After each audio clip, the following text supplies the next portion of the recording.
and is of adult nature and may be inappropriate for persons under the age of 18.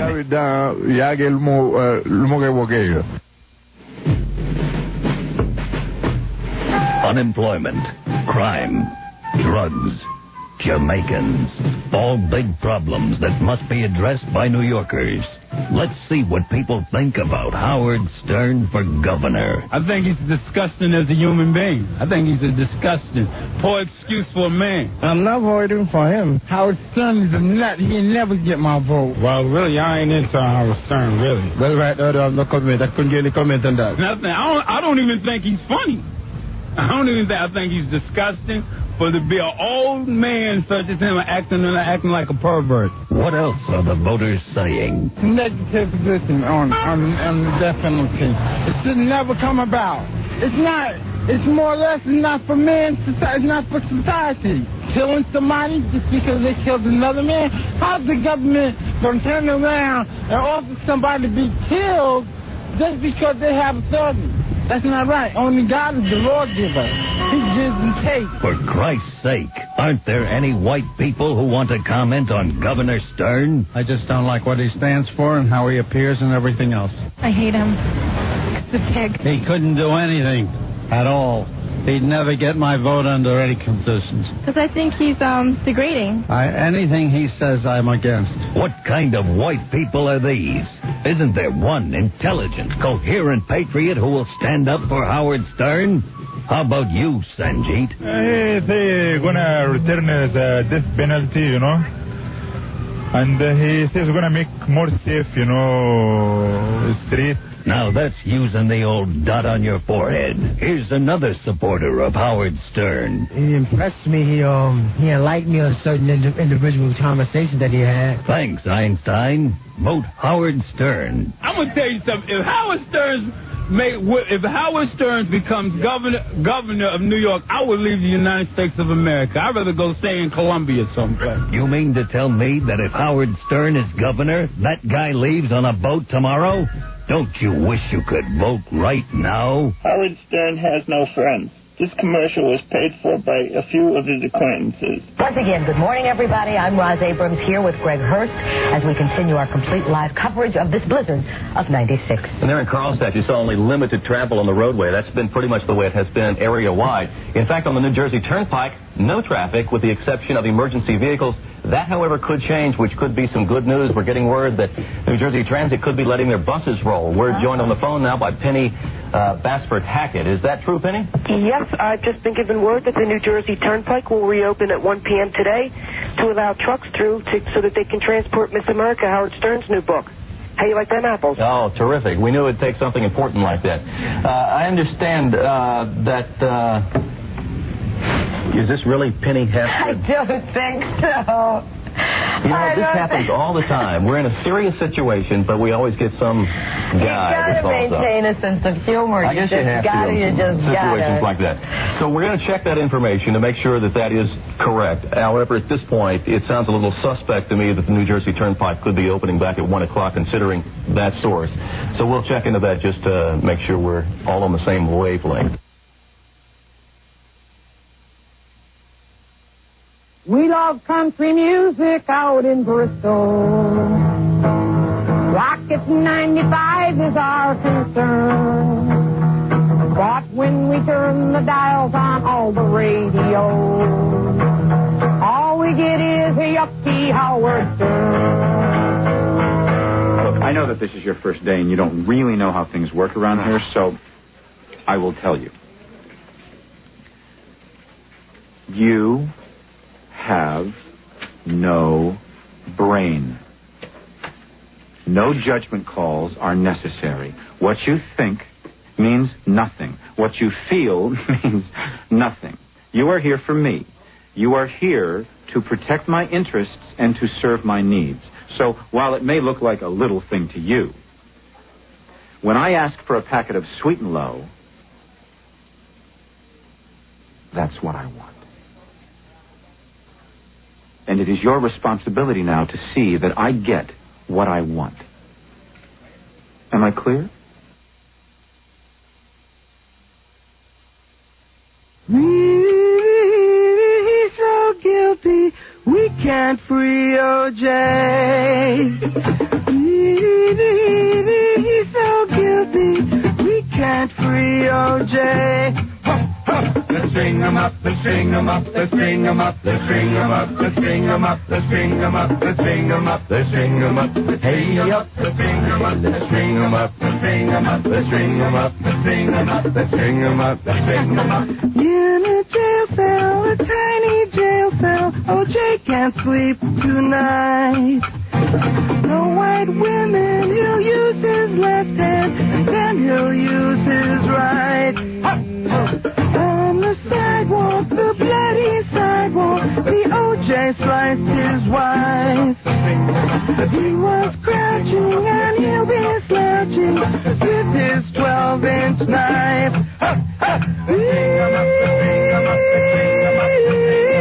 We can't free O.J.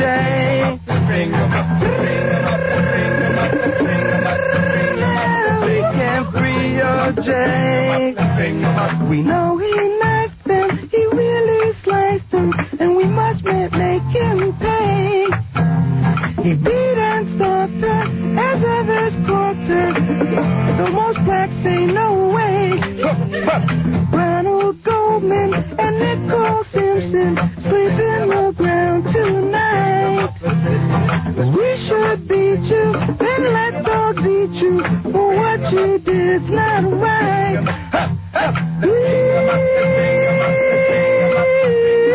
We can't free O.J.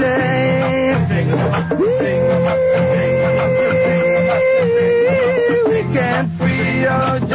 Play it for me.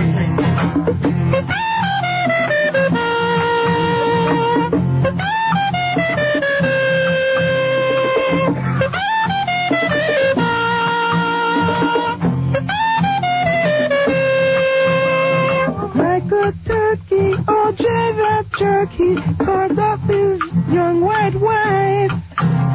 Annihilate him, 'cause we all hate him. With glee we'll end his life. He just keeps lying, but no one's buying. His blood was everywhere. Don't let him off, chop his limbs off, set fire to his hair.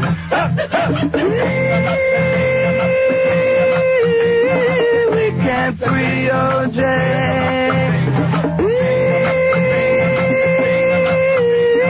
We can't free O.J.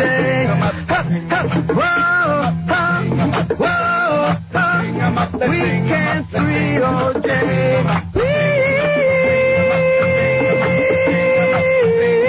We can't free O.J. Let's string him up. Wow. The views expressed in this parody are not necessarily those of the members of the culture. Over 3 million Americans begin each morning by listening to our first guest radio program. He has a brand new book entitled Private Parts. It is, listen to this, this is the fastest selling publication in the 70-year history of Simon & Schuster.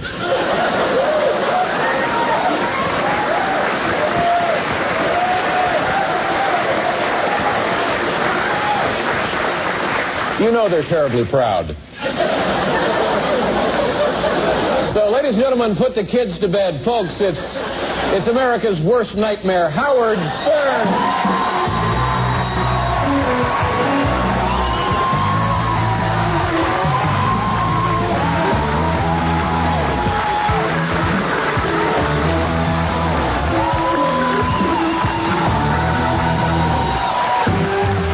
Yeah, baby. Good morning. Yeah, everybody. How you doing? All right? Yeah? You're kidding me. Good. Okay. All right. Very good. We're going to take a little break. I got to get the show started, but I got to take that break first because we're running a little behind already. And we'll come back and we'll get everything right. Okay. Go ahead. You're listening to The Howard Stern Show. 97.1 The Eagle. We're back with The Howard Stern Show. Here's Howard. Yeah, here I am. How you doing, baby? All right. Everybody, come on. Wow, listen to all that noise. You hear it? And my computer's not on. You hear it? Let me track it down. I think it's the cart machines. I think you might be right. Wow. That thing. Is this what? That video player there? Is that on? No, that's not the video player making all that noise. I don't think. It's coming from this direction. No, that's a video machine. Oh, okay. Because I'm going to play some video of Fred's wife today on the show. Oh, boy. We get to see movies. It is that thing? Yeah. Oh, really? It's got a fan in it. That's why. Oh. Yeah, unplug it then. How come we can't get a video player without a fan? Look at the size of this video player. Piano, what's bottom left, I think. Bottom left, you say? Oh, here we go. Oh, wow. I'm not competing with that. I'll say that is a new sound. Man, my voice is deep today. Listen to me. I wish I had some voiceover. You never have the voiceover work when your voice is deep. No, that's unbelievable. The one time in my life I auditioned for a voiceover, I got out of college, and announcers were on strike. So, they had to turn to you? Well, what happened is, my dad knew this guy who made commercials, and he played him a tape of me. I was at WRNW in Westchester. I was a disc jockey just starting out. And my voice was up here somewhere, because every time I got on the mic, I was so nervous. I would talk like this. I was like, "Hi, Howard Stern, WRNW." I swear, that's what I sounded like. I couldn't get my voice to drop, because I had a fairly nice voice, but whenever I'd get on the microphone, it would tighten up. Really like that. And I'd always be out of breath because I was nervous. Yeah. Howard Stern, WRNW. Perfect for broadcast. Yeah, I was really good. You got to hear it. I remember my dad used to tune in and go, "Oh, you bad." He was always a help. Yeah. He's like, "Man, you better work on your air work. Maybe take some voice lessons or something." But you did. You took his advice. So anyway, there was a couple of times where I was real relaxed on the air. My voice would be deep, and I would read like a Crazy Eddie tag. Yeah. Be like, "Go to Crazy Eddie." And I strung all those together on a tape, and I submitted it to the commercial guy. And he heard it, and he dug my voice. He was like, "Hey, your son's pretty good. I'll hire him." So I got hired to do a national spot for a record company. What's the matter? I'm okay now.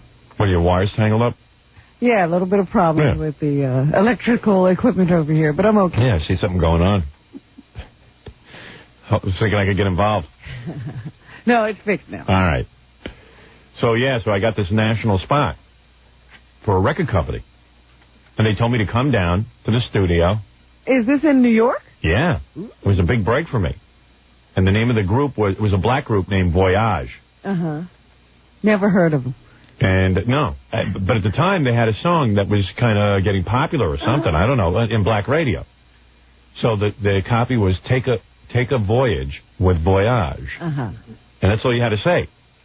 And then some other stuff like, the exciting new music. It was like, take a voyage with Voyage. And they wanted this really deep voice. Yes. Guy. They want to take a voyage with Voyage. and my voice was that deep on the tape. So I came in, I'll never forget it.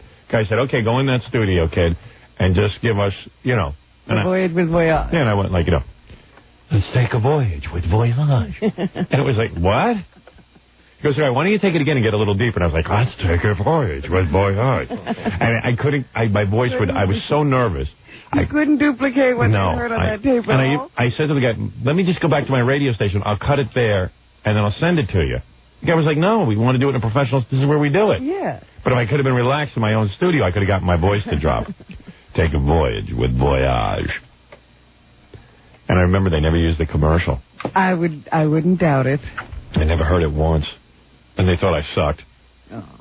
I tried pulling on my nuts, everything. Oh. Everything. Forget about it. That must have been humiliating. How long were you there trying to get out? It's in my mind, this is like almost 20 years ago. In my mind, it must be, I might have been in there 45 minutes. Really? Yeah. Trying to get deep. And I think they gave up. How many times did you read it? I mean, 100 billion. And you knew you Over weren't and giving over. them what they wanted. Yeah, I mean, I had to read the same line, take a vote. And I knew I sucked. I knew it. It was a total sham. And I got paid. I got paid, but I felt like I don't even deserve this money, and I'll never see this kind of money again. I got like $250. Right. But the other thing is, with a national spot, you see, you get money, you get residuals every time they play it, and you never... No, I never got that far. And not only that, it was the kind of thing where, you know, if I had done well, I would have said, hey, you know, $250, that was more than I made in 2 weeks. Yeah. You'd have been a voiceover man. Yeah, like I would have walked around going, you know, yeah, just got 250, yeah, easy money. You know, instead I couldn't even brag to anybody. You were so embarrassed. Because it never was going to happen again. Yeah. So you haven't gotten a call yet, have you? No, not a voiceover guy. Take a voyage with Voyage. See, now I think I could do it. I'm not nervous anymore in front of a microphone. It's been 20 years. And, you know, my voice stays pretty deep most of the time. But it is kind of intimidating when you walk into a room and there are like 4 people sitting there and an engineer. Oh, it's weird. And they all say, okay, now read this line. Well, my dad was saying, you know, you want to be in radio and all this, I see all these radio guys, they do voiceover. That's how they make a living. You know, he used to lecture me because he was dealing with the top guys in the business. He was dealing with top radio announcers. You know, like Bob Fitzsimmons and all. He knew all these guys. Well, they didn't know him. He knew them. He was an engineer. Right. You never know the engineer. Right. But my dad, you know, figured they knew him. It's like Scott the engineer figures we know him. Yeah. I don't know. It was weird. So he was telling me I ought to go out on auditions. And then my dad got me. He said, all right, I tell you what. I heard of another audition for Wilson Golf Bowls. Oh. Go over there and tell the man that you mentioned my name. Because I didn't have an agent or anything. Because you go into these auditions. So I got it dressed up in a suit and a tie. Because I figured I better go over. Right. And they were having Wilson Golf Bowl audition. Now, I'm like 19 years, 20 years old. I have no voice. I have no presence whatsoever. I suck. But my dad is telling me that this is what you do in my industry. Right. I had a whole different vision of the industry. It's just that my vision didn't exist at that point. So I had to conform. So I got in a suit and tie and I went in. And the first thing you see is about 50 guys waiting to audition. They all look super professional. They all talk like this. Right. They all had super deep voices. They'd all done... You recognize every one of them. You'd seen them on TV commercials. They all had agents because I was in line. Person would walk in. Yes, I'm with Don Buchwald Associates and blah, blah, blah, blah, blah. And then he would sit down. Yes, I'm with the William Morris Agency. You know, then he sit down. He has an appointment. I walk in, and they go, well, what agency are you with? I said, no, my dad knows the guy here, and I'm a disc jockey. And right away, you're a jack off. Right, yeah. Go to the back of the line. Hey, jack off, get out of here. They probably didn't even turn on the tape when you walked. Well, no, they did, I think, unfortunately. So I go in. So I'm waiting, and I see all these guys, and all these guys are standing around with their scripts, and they're rehearsing, you know. Right. Wilson Golf Bowls, okay, got it. You know, and that was it. You know, they knew what to do. And then they they disappear into a little room. Right. I'm looking at this script. I'm crapping my pants. I have no idea what goes on in the little room. I've never been in a little room before in my life. I walk in, and there's like 5 people sitting in chairs in a line. There's a microphone hanging in the middle of the room, hanging down from the ceiling. Yeah. Now, I was used to working with a microphone like right in front of your face. I was like, oh, my God, the mic's not near me. That makes my voice deeper to get the mic right near me. I was sweating. I was, like, shaking. And they said, okay, and they had a camera. I said, the guy said, it's a TV commercial. I was like, oh, my God. What was your hair like at that time? Oh, a short haircut. You know, I just got that radio job. Yeah. So you looked like... I looked like a total... I looked like a total geek. I had that bad mustache, you know, with the short hair. I didn't look like no one's putting me on TV. Even I knew that. I mean, not the way I look. They won't put me on TV now, the way I look. Big schnoz, you know, just a kid, and he had no voice. Nobody's going to buy a golf ball from you. So I was like, Wilson Golf Balls. So the guy goes, you want to take it again? I go, yeah, please. Wilson Golf Balls. I was shaking in my pants, my voices, and they were like, okay, thank you. Yeah. And then boom, right out the door. And I was just so humiliated. Down the chute. Oh, my God. What was I thinking? Like, now I could handle it. I'd be like, You were doing what your father told you. Yeah, I'd be like, Wilson golf balls. That's right, Wilson golf balls. But they'd still say, look at you. Look at the mess. Well, I really did think it was a radio commercial audition. My old man told me it was. And that was the last time I ever auditioned for anything. Auditioning is horrible. Yeah. I decided I'd build a career without auditioning. It was Auschwitz with tape recorders. You know? Oh, skinny, big nose. And then you see them discussing you. Oh, you can't hear what they're saying. Oh, they were laughing. I saw them laugh. I saw them laughing. I actually saw them laughing. I knew they were laughing, and I went, oh, they must... they're laughing at me. I was just trying I know that's not what they wanted. Oh, God. You know, and I'm skinny and a big nose, and I look like a golf flag. I think they thought I was there to audition for that. You're that flag there. Yeah, I'm here to be the golf flag. They wanted to put a number on the side of my nose. Hole 7. Oh, man. Oh, that was the worst. Did you really see him goofing on you? What? Yeah. I swear to God. Did they try and pretend they were laughing? Well, what they were doing is talking to each other, but they were smiling and laughing. It was awful. You know what they were having the discussion? How did he get in here? His father knows. Yeah, I don't know what they were doing, but they were goofing, and then like one guy, but they were being like kind of respectful, like, you know, okay, next, you know, trying to treat me professionally. But they were like, how did he get in here? Like, why are we wasting time? Don't forget, one of the people was a guy from, they introduced themselves. One of the guys from golf, you know, Wilson Golf Balls. He's like the head guy, the president of the company. They had the guy from the two people from the advertising agency, top people, casting people.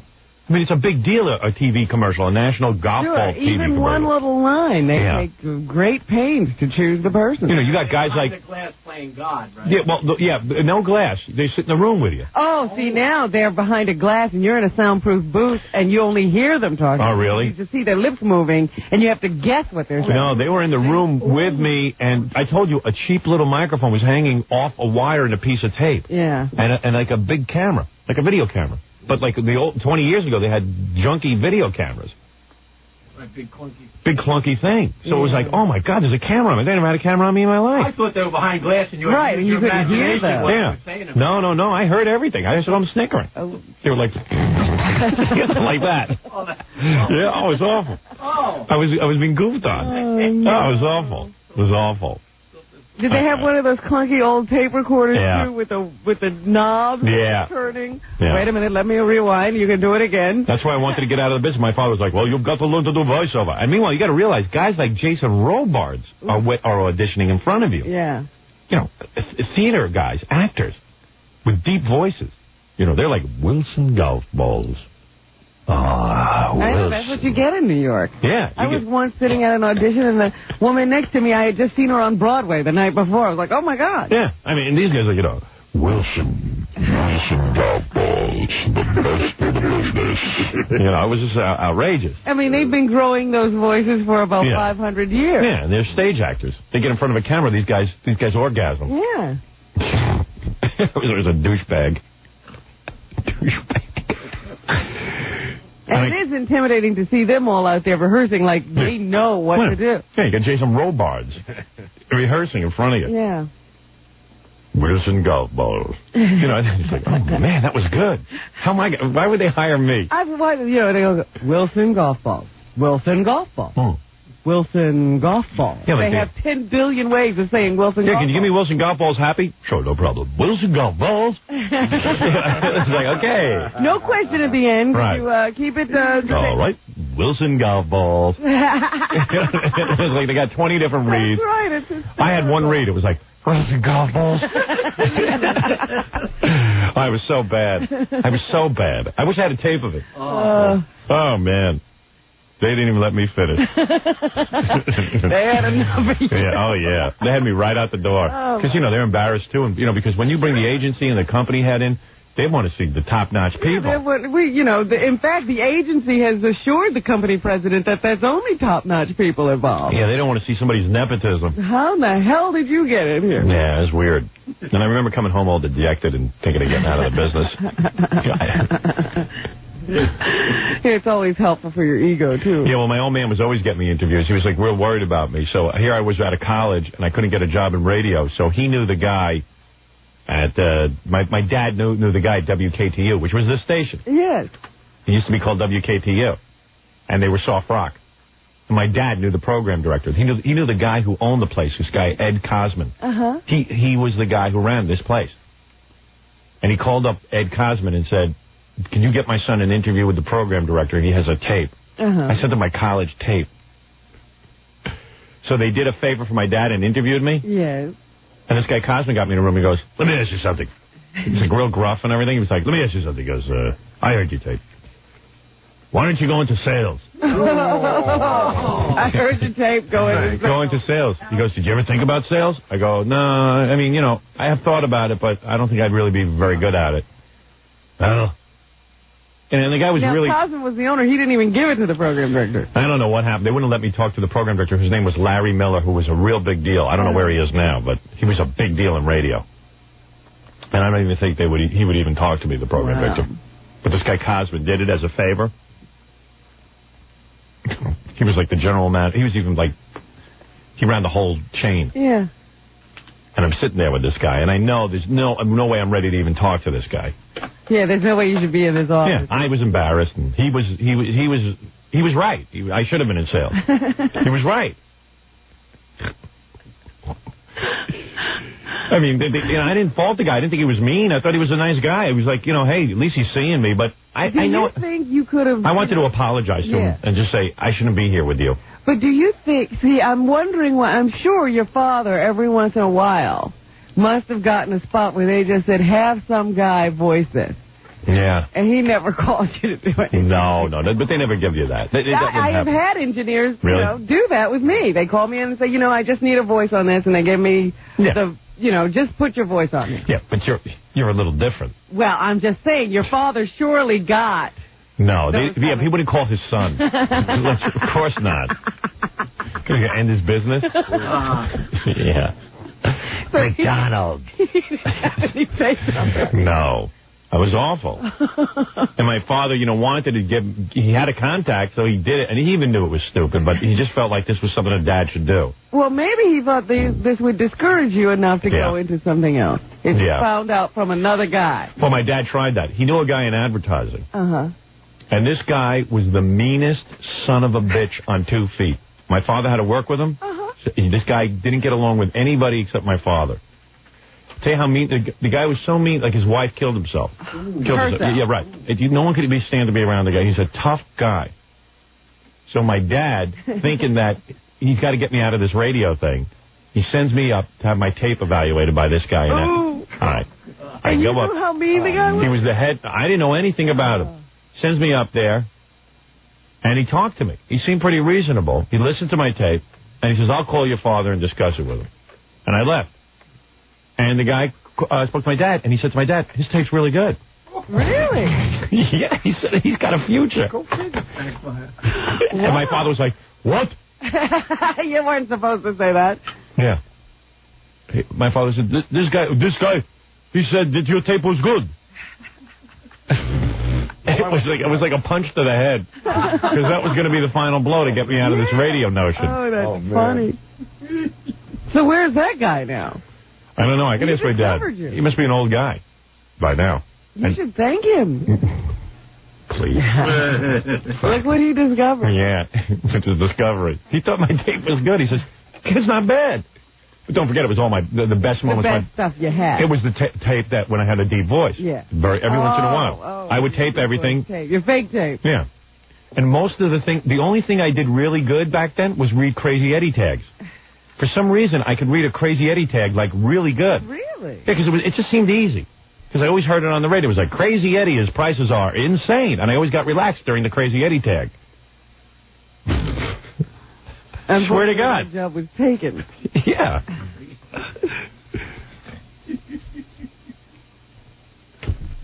Hey, by the way, Robin is headed out to Hollywood this weekend. Yes, I am. I understand. Yeah. I didn't know this. Well, you didn't know that I found out. I was going to Los Angeles. Yeah. You knew that I was doing a little part. Yeah, You know what? I told you that. I forgot because I thought you had turned it down, but I remembered they switched around the schedule. Right, because I said I wouldn't do it if it took me away from this. Yeah. Robin's doing the movie of the week. A movie of the week, not the movie of the week. The movie of the week? I think that was, that was the miniseries of Aren't you too sick to do this? No, I can talk. All we have to do is sit and talk. And I know you're going to come back sick. Well, I'm sitting here sick. Right. Might as well go someplace else and get sicker. We're not going to get any rest. Should be here by Wednesday. Robin will be playing a TB victim. She's preparing for the role. I'm getting into my character. You know what? I'd like to take a break and interview you about, because not often we have a Hollywood star. An actress. An actress. Of my caliber. Right. Oh, Jesus. All right, when we come back, I will. When we come back, I would like to interview you. Well, I'll see if I have some time for you. See if you can clear some time. You know, I am a star. I have to make demands. You absolutely are a star. And we'll take a break. And when we come back, we'll learn about your role and we'll take some phone calls. But you know what? I also want to play a couple of things today. I want to replay the tapes of that woman yelling at me because everyone's requesting it. She's an incredible woman. I hope we hear from her again. I want to replay Stuttering John with that Jamaican guy because I just thought it was so funny. I need to hear it one more time for Black History Month. Of course. Right. We're going to get to that. Not from Jamaica. That was the guy from Belize. Whatever. But there was a guy from Jamaica, too. There was a guy from Jamaica, for sure. Yeah, he's funny. We're going to play the Kathy Lee Gifford CD and try to enjoy some music this morning. We're going to try to open ourselves up to it. Nice music. Yeah. You know, maybe it'll change our attitudes. We won't be so negative. Yeah, maybe it'll turn me around. Our new children's album. And we have special video of Fred's wife, which I will play on the air. That's what I'm waiting for. And I will give you a play-by-play on that. Fred's wife has changed roles in that play she's in. Right. And we got a whole bunch of things going on. And also, I will have a major announcement on this show on Tuesday, I believe. Is it Tuesday? Somebody wrote a fax to me this morning, and they said they think they know what your announcement is. What did they think it was? They think that you're going to announce yes, that you are going to start broadcasting this program over the World Wide Web. What, for free? What, are they drunk? I started to laugh. I said, boy, they have no clue. Most people who are on the World Wide Web don't realize something. There's only about 5%, not even 5% of the world who has a computer that accesses the World Wide Web. Fewer people than have a VCR. They have no idea of that is probably the least impactful medium right now. People say to me, why don't you have a web page? Why don't you start, because you could have the greatest web page ever. Okay, I said, of course. Why would I do that? Because you want to talk to 5 people. Yeah. I could reach 5 people. I reach more people yelling out my window than I would on the World Wide Web. I love the World Wide Web. I'm on it all the time. Mm-hmm. It's fun. But it's a goof. There's nothing on there. There's nothing good on there. There's nothing really that good on there. Like, sometimes... Yeah, you wait. I mean, I sat here and I thought, geez, I got to get on this thing. Now you don't care. Everybody's talking about it. You get on and go, there's nothing here. I'll tell you what it's good for. Like when I'm I'm building the Shark Tank and I want to find out about sharks, I type it. It's like a dictionary. You type in the word sharks and all the Shark Tank companies come up, all the different shark information, pictures of sharks. Mm-hmm. You get all that stuff. Yeah. All right, that's cool, but I could get an encyclopedia for that. Well, it's a little bit more convenient than that. It's great. It's right in your house. Yeah. But how often do you have those questions? Yeah, like my father-in-law wanted to answer a question about Zimbabwe. He was going over there to consult some company on metal piping for chairs. Mm-hmm.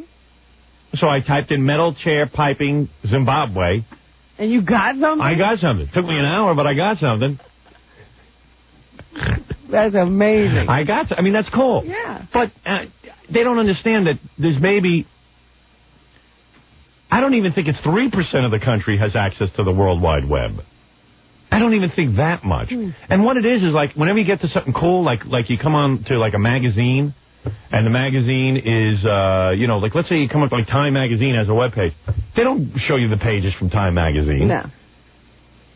They show you they say, well, this is what's going to be in Time Magazine. It's a blurb. It's a commercial. It's called an advertisement. I can get an advertisement right here. What do I need advertisements for? That's the other thing that pisses me off. All those little ads right at the bottom of everything you do, too. Well, that's because you miss, who cares? I told you 3% of the people can get on this World Wide Web. So people always say to me, when are you going to have a web page? I go, why? So I can distribute all my material for free? So you guys can get it for free at home? Suck me. Police. I thought that fax was so funny. I said, this person is totally out to lunch. I must get 100 letters a day from people who want me to start a web page. They're going to help me build a web page. I go, what am I going to do with that? Well, Jackie gets those calls and he takes them. Well, Jackie does it because Jackie badly wants to have something going on for himself. Yeah. You know, that's Jackie's way of being, you know, I got my own thing going on. So then he walks around with his friend who's put him on the web page. Right. But Jackie's web page is worthless. I've been on Jackie's web page. He's even walking around. Nothing in there. Yeah. Got nothing to write. He's got a picture of his wife. It's no movie of the week is right. Someone will see that. So you got, you know, and it's like, you know, buy this, buy everything. Every line is buy this, buy that, buy a cup, buy this. Hey, you bastards, buy a cup. Oh, that's a great website. Yeah. And then Jackie writes on one of his jokes. Right, you get a joke a day that you could call on the phone and it would take less time. Download Jackie's jokes. It's very, very weird. But all right, it makes Jackie feel good. He feels good about it. He's on the World Wide Web. He has a web page. And he has a web address. Yeah, and he's constantly like, hey, you know, we're sitting there in the commercial, you know, yeah, just talking. I could get a, take my web page and make it Netscape. I want to get a WAV file. Yeah, I can take my WAV files and automatically play them. Don't have to download. You call all your jokes by subject. You see? It's all the non-jokes. Yeah, it's like this whole, you just punch in. This whole meaningless discussion. Don't we have to get the Fred's wife, Howard? Jokeman.com. Don't we have to get the Fred's wife? Jokeman.html. I have 5,000 chicken jokes. You hear him on the phone every minute. Okay, here's the address. You type in http://www.jokeman.com.page. Some guy in Thailand reading my jokes. That's better than Gary spelling his name. Yeah, and it's like, you know, hey, it's great. I got a guy from Thailand. Send me email. You think about it. He goes, Joke Man. Think about it. He's got an ox cart in the morning and his computer terminal in the afternoon. It blows the mind. Yeah. All excited. His webpage. I just remember one funny thing. Yeah. I don't know, maybe like 2 years ago when I had never heard of the web. Yeah, right. I always heard Jackie say World Wide Web, and I said, what is it? He goes, gonna make me a millionaire. People in Europe are gonna know about my stuff. There's a guy in Brussels. He thinks I'm a genius. I'm gonna be selling joke stuff all over the world. I can reach anybody. In Yucatan, I'm known as El Grande Joko. You a millionaire yet, Jackie? I never said that, but... You did, too. Oh, I said my stuff's going to be known... The World Wide Web's going to make me a millionaire. Yeah, you said because your stuff's going to be... You can get your stuff out all over the world. Yeah. You did say that to me once, I swear. Okay. I'm sure I did. I also said my first album was going to make me a millionaire. That's right. No, but you really said that you could get your stuff... You told me, like, people in Europe were going to be able to buy your stuff. Yeah, like, there's a bunch of dopey Europeans that are sitting there waiting for Jackie's webpage. American jokes. Well, Jackie corresponds with some Polish guy that sends him jokes. Right. It's great. You through? No, I'm thinking about it. We're digesting this new information. Are you through? Jackie's webpage. I love Miroslav Havel is my biggest fan. You type in HTTP. Going backslash www.jokeman.html. Colon. You're in. What's that? Tilde. If I could only break the Chinese market, I'd be a god. Yeah, I got a picture of me. I got a picture of Nancy. Yeah, it's like some European guy doesn't never heard Jackie the Joke Man. Hey, what a great webpage. Pictures of Nancy. I am Jackie. Can't fight back. I have to admit it's very good. All right, we're going to take a break. I like it. It's quite a room. We have a millionaire from the web. There you go. Thank you very much. Got a movie star over there, Robin. Fred's still Fred. There you go. All right, let's take a break. Shark maven. We'll take a break and we'll be back. Sharks, that'll be cool. Yeah, I'm weird. I'm going to get sharks in my house. At least I don't have 50 cats that are constantly being killed. Oh, retarded cats. They don't even know how to get home. You bastard! All right, let's take a break. Come back, everyone will have a clear head. Right after these words. You're listening to The Howard Stern Show. 97.1 The Eagle. We're back with The Howard Stern Show. We have lots to get to, but most importantly, Robin, I'm trying to find out about your latest acting job. Oh, yes, Howard. I'd love to talk to you about it. Good. Such a pleasure to be here with you again. No, you've been, who are you, Joan Collins? I'm being an actress. I see. I'm acting. But that's the most affected acting I've ever heard. Well, isn't every actress affected? Think Yes. of Madonna. Think of Kathleen Turner. Now, this is an outrageous role. You play a 12-year-old white girl. I do, yes. Yes, now- I have a broad range. Now, what is the story on this role? How did you get tapped for that? You're going to be in a movie of the week? A movie of the week. And you will go out this weekend and you will begin taping this or filming this I when? will tape all my parts. Is that right? Yeah. How many scenes will you be doing? Just 2. 2 scenes? Yes. And who will you play? I play Lee Aaron. Lee Aaron. Yes. Lee Aaron. Lee Aaron. No, come on. What is this movie of the week? Boss of a computer security company. The boss of a computer security company. In other words, there's been a computer leak. Well, the whole movie is about this psycho cyber killer. Jackie. On the web, HTTP. World Wide Web. And my company provides computer organizations with some sort of security. And, Right. And so one of my guys is on the investigation. One of your guys is on the investigation. Yes, guy works for me. I see. And he'll walk into your office. And is it a substantial part, or are they using your name just to get some attention? It is a minor role, but integral to the part. Integral to the story. Integral to the story. I see. And so I have to be there to move the action along. Mm-hmm. But, of course, they wanted me because I work on the radio. Yeah, right. Well, but at least it's an integral. But it's an opportunity for me to stretch my acting muscle. Yeah, right. It's a pivotal role, in other words. And have you learned your lines yet?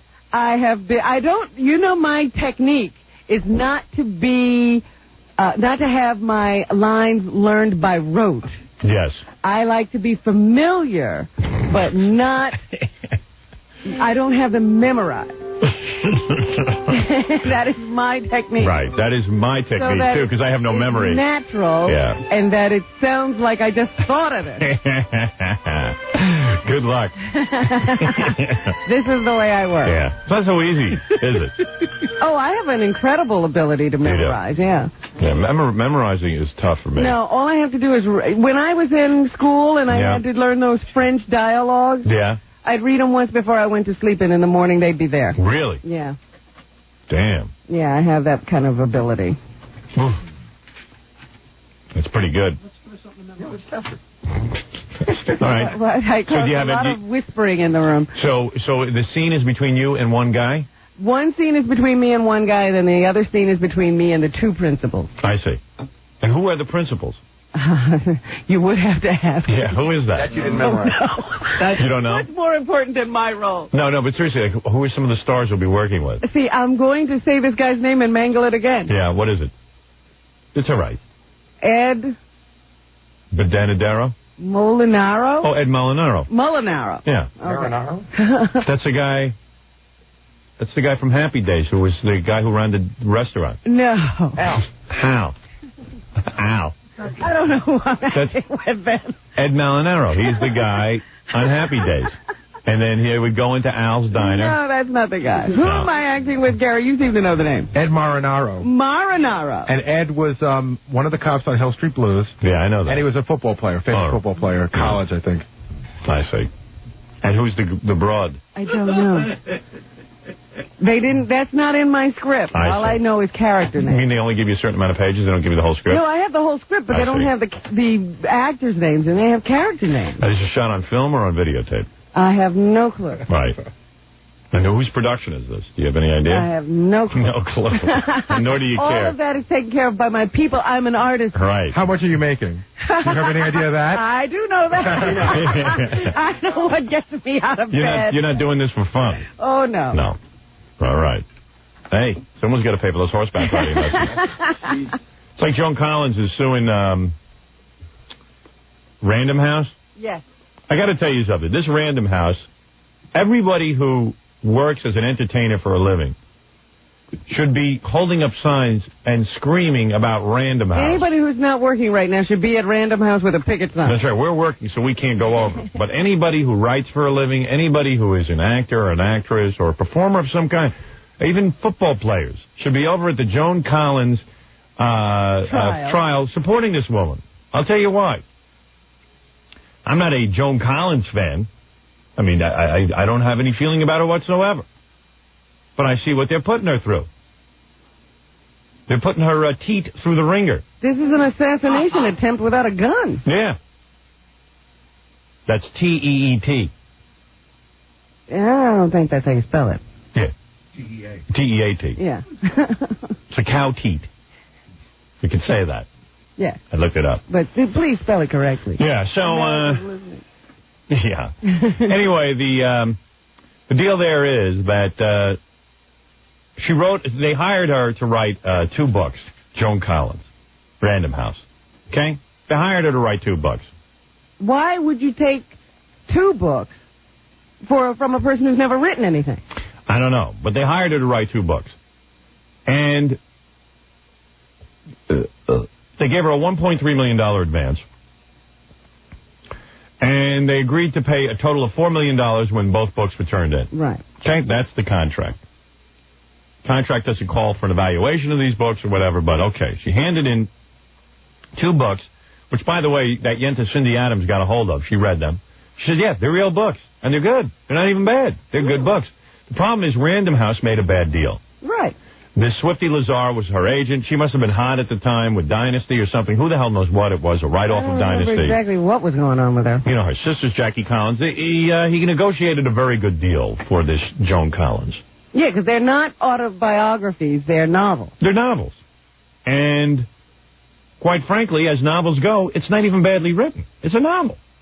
They even say, Cindy Adams, it's not Shakespeare, but it's good. No. It's a steamy, in fact, her and her and some housekeepers sat there and read it, and they couldn't put their book down. They liked it. Wow. They liked it a lot. She handed in these 2 books. Her sister's a writer, too, Jackie Collins.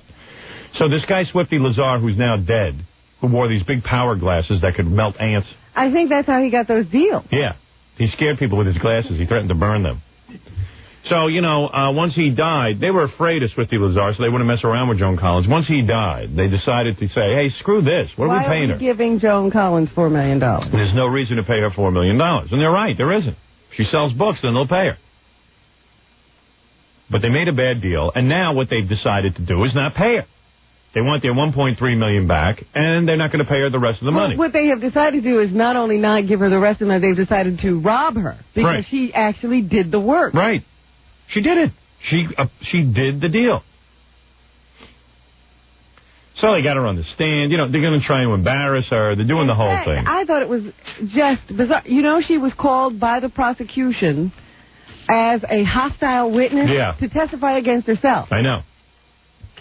Well, and some people, they're trying to put a spin on it. She said $1.3 million isn't a lot of money because she had to give money to her agent. She had to give money to the IRS, and evidently the woman has a pretty heavy lifestyle. She's traveling in limos. She's traveling in this.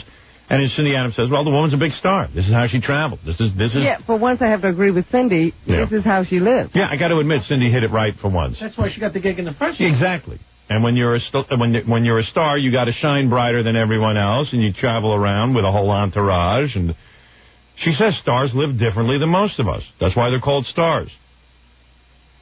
They're supposed to. We want them to shine brighter than anyone else. Right. You don't want to see Joan Collins with rollers in her hair. Right.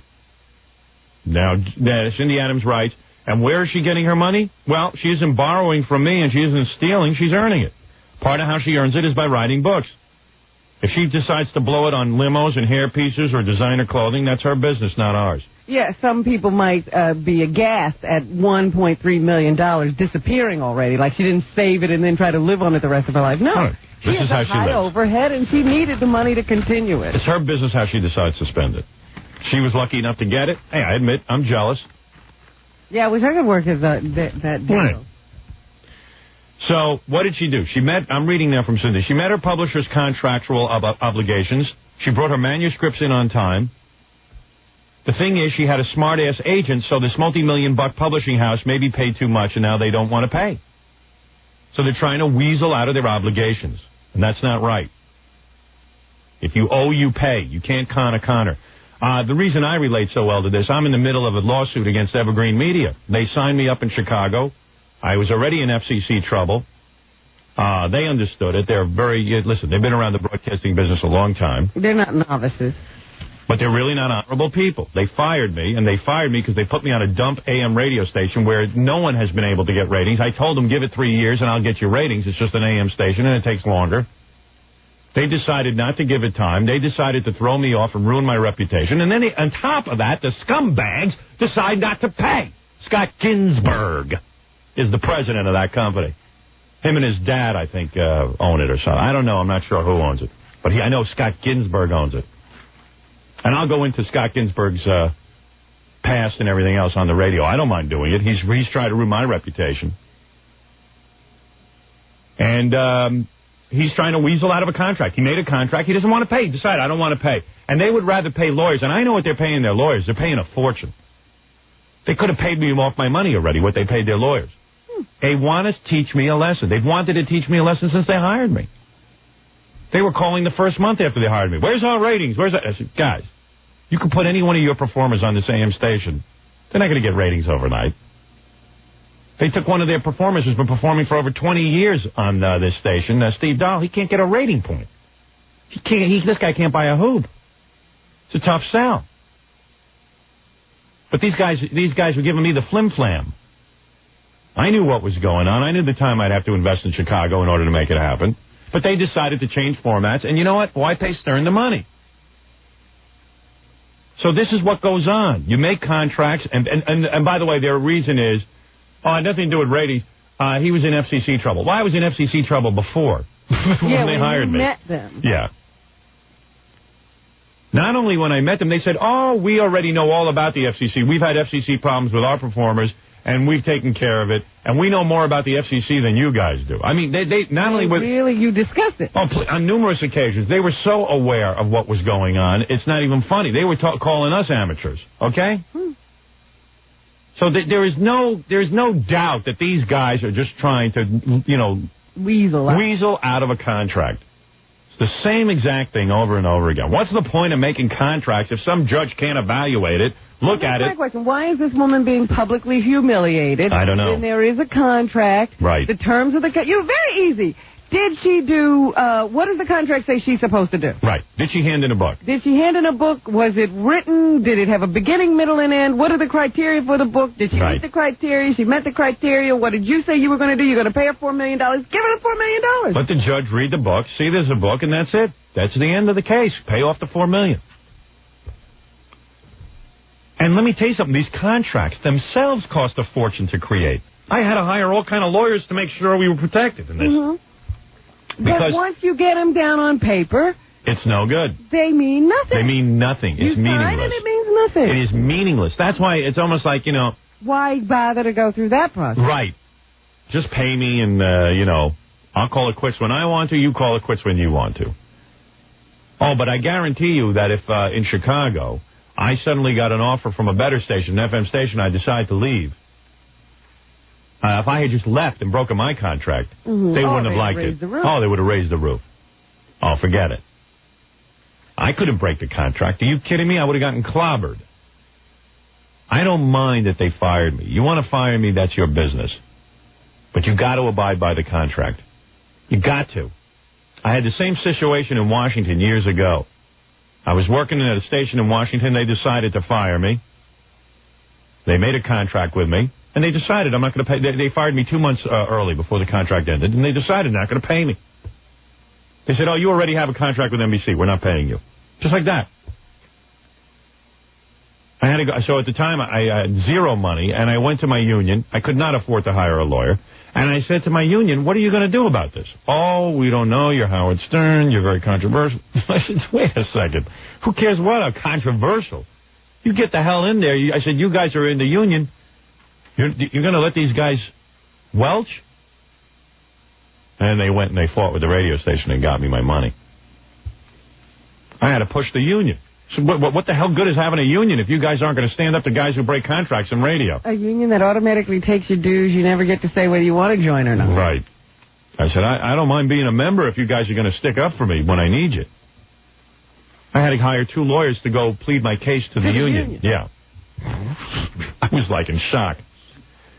A couple of the announcers who ran the union didn't like me. Well, this is what's wrong with everything. Hardin and Weaver in Washington didn't like me, so they were going to try and tell the union not to represent me on Getting this personality thing involved in, the very cut and dry details of a contract. Well, people say, how come I'm not nice to the other announcers in my industry? I said, that's why. Because I learned in Washington that they're all a bunch of cutthroat scumbags who want you to do badly. So screw them all. Screw them all. It's eat or be eaten. And I prefer Law of the jungle. I prefer doing the eating. I'm a pitcher, not a catcher. Little by little, we're finding out that we're no different than, animals squabbling in the woods. That's right. That's what I told you. I watched the animal show. The monkey had his head caught in the alligator. There's no... Well, that's your whole karma discussion. Yeah. I'm referring to the fact that I was reading this morning about monkeys, chimpanzees. They have discovered that chimpanzees have morality. Yes. They know the difference between right and wrong, and they exercise judgment on that basis. Yes. So, what are we? Chimpanzees? No, not even. Anyway, all right, so you will be flying out to Los Angeles. I will be flying to Los Angeles. And when will you be shooting, Robin? Tomorrow? Tomorrow. Tomorrow. You'll be shooting all day? All day. I see. As long as it takes. All right, and you will be acting with the actor Ed Marinaro. I guess. Right. I think. Right. And someone else, I'm not sure who. How many lines do you have? I don't know that I counted lines, but it's... How many pages? 2 or 3 on the first scene and 2 or 3 on the Quite a bit of pages. Quite a bit of pages. A lot of screen time. How much screen time is that, Jackie? A lot. 4 minutes. A lot more than I'll get. It's not fair. 2 minutes a page. At least 12 minutes. And Jackie will be happy to know that I'm not being typecast. I play a bitch. Oh, do you? Let me hear one of your lines. Give me a line. Come on, let me act a little with you. Let me see how you do. Come on, let's do a little rehearsal. Come on, give me a... What is the name of this movie? Deadly Web. Deadly Web. Yes. Web. World Wide Web. The Web. www.jukeman. Don't they need someone to punch up that script? No, it's not that funny. I can make them funny. Can't wait to see her bomb.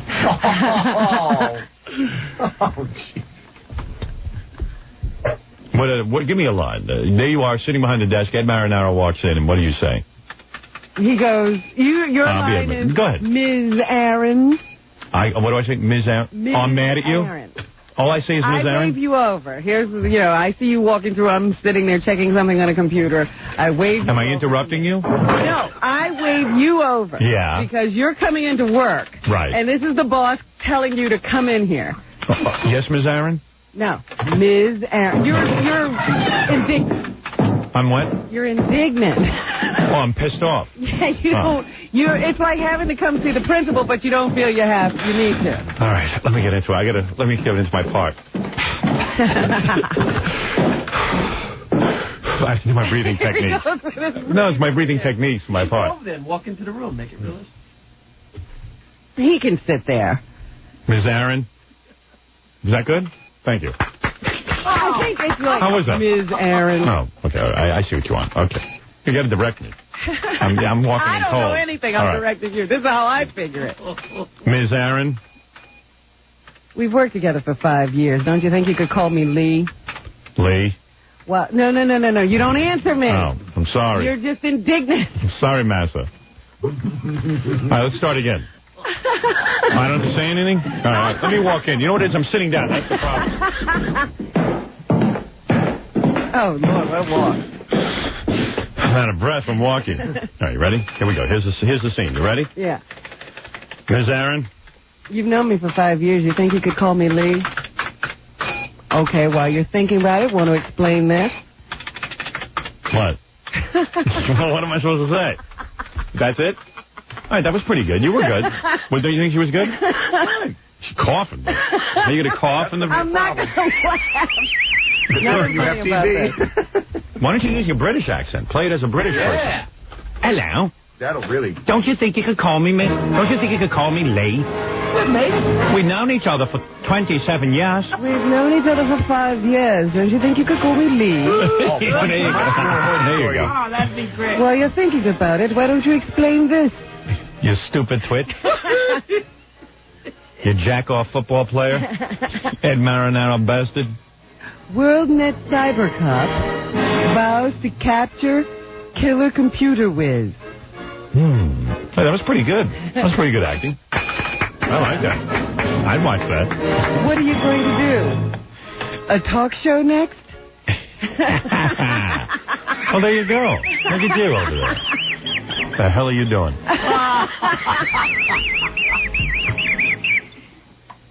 Well, listen. What's next? The talk show? You sound good here, but, when you get in front of all those people, that's when you got to come through. Oh, what people? All the people on the set.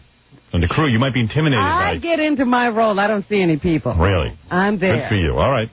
All right. I'm there. I'm in the scene. Camera? What camera? This is real life. All right, let me... so good luck to you this weekend as you take on Hollywood. You see, like, I don't have the lines memorized, but... You're there. They're there. You're ready to go. I'm emotionally prepared. Now, what did you think about while you were doing that scene? I think about the fact that I'm running a company. Right. And I got this guy. We don't like publicity. And I got this guy out there making statements to the police. I see. Like Baba Booey. Press. Like Baba Booey does. He's not supposed to do. Hey, you stupid ass. Come here. Hey, stupid, get in here. Boom. Did he make a statement? No, I'm going to show you acting. You see already? Stupid, get in here. Hey, stupid. Baba Booey. Fa-fa-foey. Sa-sa smelly. Get in here. I'm doing acting for you. Just maybe I'll get a part of this movie. When you make, let me tell you, turn that off. I'm pissed off. Let me tell you something. If you're going to make statements to the press, how many times have we discussed making statements to the press? A lot. A lot. And I told you, every time you make a statement to the press, you're a moron. Didn't I tell you that? That's true. And I told you not to make stupid statements, didn't I? I promised I wouldn't do it anymore. How was that for acting? That was good. That was acting? That was acting. I thought I did something. Oh, really? See? Caught him off guard. That's acting. Where's my part?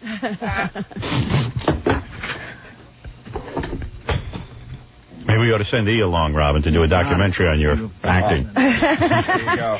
You want to get me going to the airport? Yes, the whole thing. Yeah, that's a movie of the week. Okay, let's take a break. Just helping you to see how to really do it, Robin. Well. Come here, you stupid moron.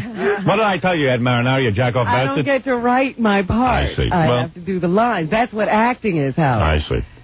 The character has a line. I see. Would say what Howard would say. I only act as Howard. All right, let's take a break, and then we'll come back and see But you notice, I have technique. You have yours.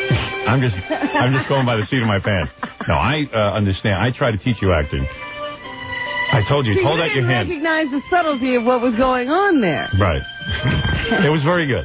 Let's tension between me and my nemesis over there. Very good.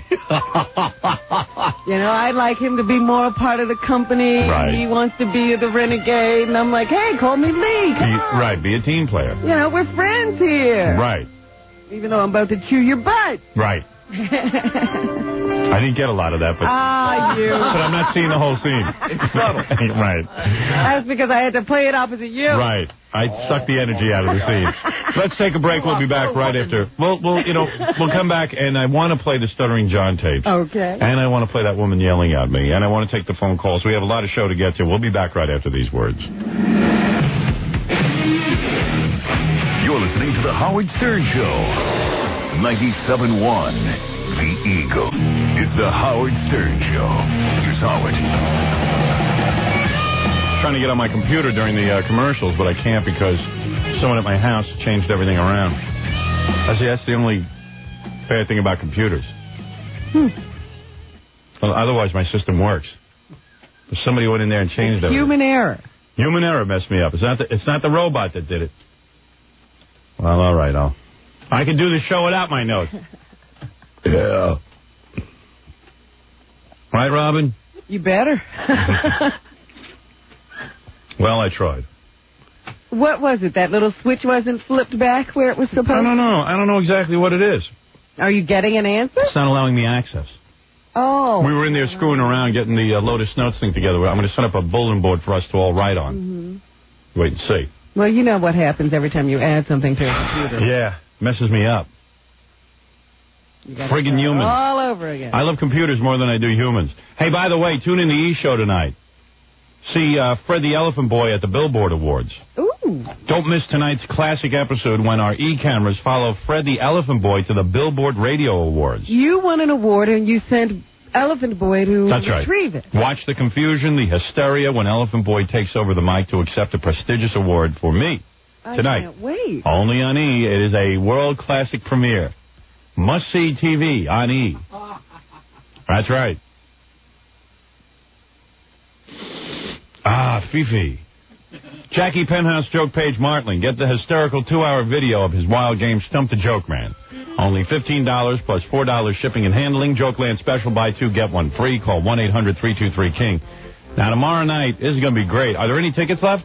I don't think so, but... You can try? All right. Tomorrow night, there's probably a few seats left. No, we squeeze them in. Yeah, the Benet... He likes a standing room crowd. Tom Benet knows how to bend the laws. He can fit more people into that club. You get put to the front of the line if you have a birthday gift. Tomorrow night, February... No, you don't. That's his birthday show? Yeah. Tomorrow night, February 10th, at world-famous Club Benet, it's Jackie's big birthday bash in Sayreville, New Jersey. Well, he's having several, because you're going to treat him to a day at Scores. That's next week, Robin. Next week. That's right. For Jokeland's web address, the web! HTTP. He rushes out of here every day so he can go work on his web page. Netscape. Yeah. You know, I can take my web page and I'm thinking about no more WAV files. As soon as you press on a joke, you'll hear it instantly. No, this week. That's happening? This week. Real audio. That's you. And you click on it, and you hear the joke immediately. Yeah, but you got to have real audio on your computer. How many? You download that for free. You know that very well. 3 people who have that. 4 if you get it. For Jokeland's web address and samples of Sergeant... You can get that web address? Yeah. Samples of Sergeant Pecker. Call 516-9221. Samples of Sergeant Pecker? Yeah. He's not going to give you the whole... away. What's their appetite? All right. Great. Good for you, Jackie. You got a lot of cool stuff going on. You're quite an entrepreneur. All right. Very good, Robin. Bill Gates of jokes. What? I'm the Bill Gates of jokes. Yeah. After all these years, can't you call me Lee? All right. Where was I? Now, I got to decide what I want to do here. Well, I thought you said something about Stuttering John. Yeah, well, first I wanted to play the tapes of that lady yelling at me because everybody likes that. Gary, where is all this stuff? Come in here and help me quickly. Because my back hurts today. You know, I got rid of all my back pain. And I've been doing stretching exercises. I've decided to be limber. That's my new thing. And last night I knew I went too far. Oh, so it's a real back pain. It's not something in your mind. No, this is real. But I will get rid of it because I know how to. Yeah, you just let it heal. Right. I will not panic. Thank you, Robin. Baba Booey, rack up the tape. Papa Flunky. A woman called me the other day. The woman was yelling at me. Why? Who even? You figure it out. It's just funny to hear her yell. She sounds like she's a complete nincompoop. But you decide. Here's what happened. Hi. Oh, hi. Hi, you're on the air. Oh, yes. Up until now, I've been an avid listener of your program. Do you mind listening? A lot of the things you say are very appealing and educational and noteworthy. Really? I take objection to what you do when you sign off, if that perhaps is your trademark, when you belch. I don't approve of that. I think that is very low class and very inappropriate. Well, let me tell you something. Have you finally had enough of it? I'm so shocked to hear you say that you have trademarks, but certainly not to think that low. First of all, I don't have a trademark where I, in particular, sign off and belch. Yes, you do belch. No, I belch throughout the program. I don't just belch as a sign-off.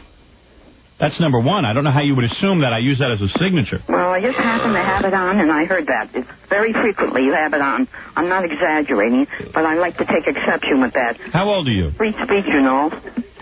Why don't you lower your radio so I can talk to you in an intelligent fashion?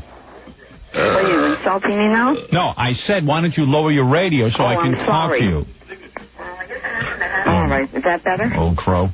Don't call me an old crow. What are you, an old fart? And don't you insult me. I'll sue you for slander. I'll sue you. All you do is go around slandering. Only those I'm going to people sue you. give you money I'll and use sue you you. as a commercial. I'll You're sue the you. height of ignorance, and I feel sorry for you. For what? If the shoe was reversed and it was on the other foot, you what? Went to the death you do. Well, what would you do then? Because you're a disgusting pig. Well, you told... Wow.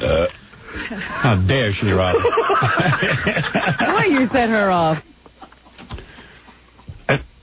She had more than burping on her mind. She threw in something about my wife and... Yeah, she had all of a sudden, there was a whole agenda there about your disgusting antics. Then she called back, and her son got on. She went from 0 to 60. Right away. I mean, Boom. she doesn't take any time at all. Well, she called back in the office, and Gary said she was yelling and screaming. So then he hands me a note. He says, you got to get this woman on. She's yelling and screaming. I put her on, and she was very calm. Very nice. And I said, here we go, Baba Booey again. Put through somebody, and he completely misread the situation. He said, no. All of a sudden, she'll go off. And he was right. Baba Booey was right. That one word, and you didn't even say it that loud. No. She was just waiting. And right away, I'll sue you. You know what? Slander. She is a woman who's, and like all of us. Looking for a suit. Yeah, we read about all these suits in the newspaper. Everyone wants a suit. Yeah. Who wouldn't want one? She's taking a new tack. She's not waiting any longer. She's calling. All right.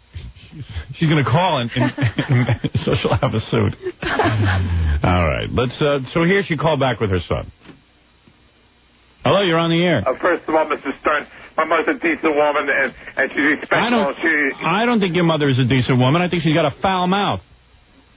And I don't know how you. My mother does not have a foul mouth. And I don't know how you live with her. Like she's a respectable woman, Mr. Stern, and you have no right to insult old people like you did last year, Don Ewan, by calling them old because they wouldn't put you on 60 Minutes. Anybody who doesn't respect you, you call an old fire a douchebag, or who doesn't. In your words, suck up, you call a douchebag or... You're as incoherent as your mother. You're as incoherent as your mother. What is your IQ, and what do you do for a living? Look, what I do for a living is not... you sound like you sound as retarded as your mother. You're stupid yourself, Mr. Stern. Well, fine. Let me talk to your mother. That's all you know. That's the height of your intelligence to insult people. I'm not a crow. I'm a decent, respectable woman. You know, your I've been son... for a period of time, and I raised 2 developmentally sons. And don't you talk to me like that, you monster! You Godzilla! You're a nut! You are a... As people don't buy into you, and every word you use is I. You're the most egotistical, vain, self person I ever saw conceited. And that Robin, she's crazy, too. She's your puppet. She sits there and she laughs. Everything's a big joke. And that's how she earns a lot of money by going along with you. You're a moron. You're a disgusting, despicable person. I hope to God you drop dead. You're going to get your just due. What goes around comes around. Let me tell you something, you old goat. Let me tell you something. You lie down with your son sounds as stupid as you are. You and your son. 2 morons. You're operating on a 0 level of intelligence. You both sound like you're drunk. Listen to them listening to themselves. Yeah, now they're listening back. Turn off your radio, you old cow. Not an old goat. What are you? You're an old cow. I'm older than you are, and I got a better body, and I don't have pimples or grits on my face. I'm a respectable woman. That's more than... You're 100 years old, you old bat. Drop dead. You go to hell. Die. How could belching get you that upset? She's got some problems. She's got some problems. Woo. I wonder how she's doing today. I wish she could. Yeah, she's great. She had a whole bunch of... And the son was screaming about... the Don Hewitt 60 Minutes. Don Hewitt 60 Minutes. Yeah. God, that was a while ago. He was defending Don Hewitt, who's the biggest Steve on the planet. Well, he was just saying it wasn't right to call him an old whatever you call him. He is an old whatever I call him. Don Hewitt's a phony. The guy from 60 Minutes. Bruce Springsteen interview. Don Hewitt, Bruce Springsteen interview. Here's the interview. So, Mr. Springsteen, what's it like now you're a married man? I don't want to talk about that. Well, what do you want to talk about? I don't know. I don't want to talk about that. Do we have to talk about that? Well, what about when, you wrote this song, you were going through a tough time in your life with your father? I don't want to talk about that. I called Don Hewitt. I don't know. My people called Don Hewitt. I have people. Hey, how about doing a story on the FCC, pal? Freedom of speech, First Amendment. I don't like Howard Stern. Okay. You don't see a bigger picture there, do you, jackass? He's busy worrying about cigarettes, Don Hewitt. One of the greatest industries in this country is cigarettes and tobacco. He's trying to bring them down. That's good. Something wrong with him. Somebody ought to have his head examined. He's got his own personal agenda there with that 60 Minutes. I thought they were about truth and fighting for the champion. You know where they're going after? This occurred to me. They're going after the tobacco companies because there's nothing to lose. Right. They're not advertisers. Right.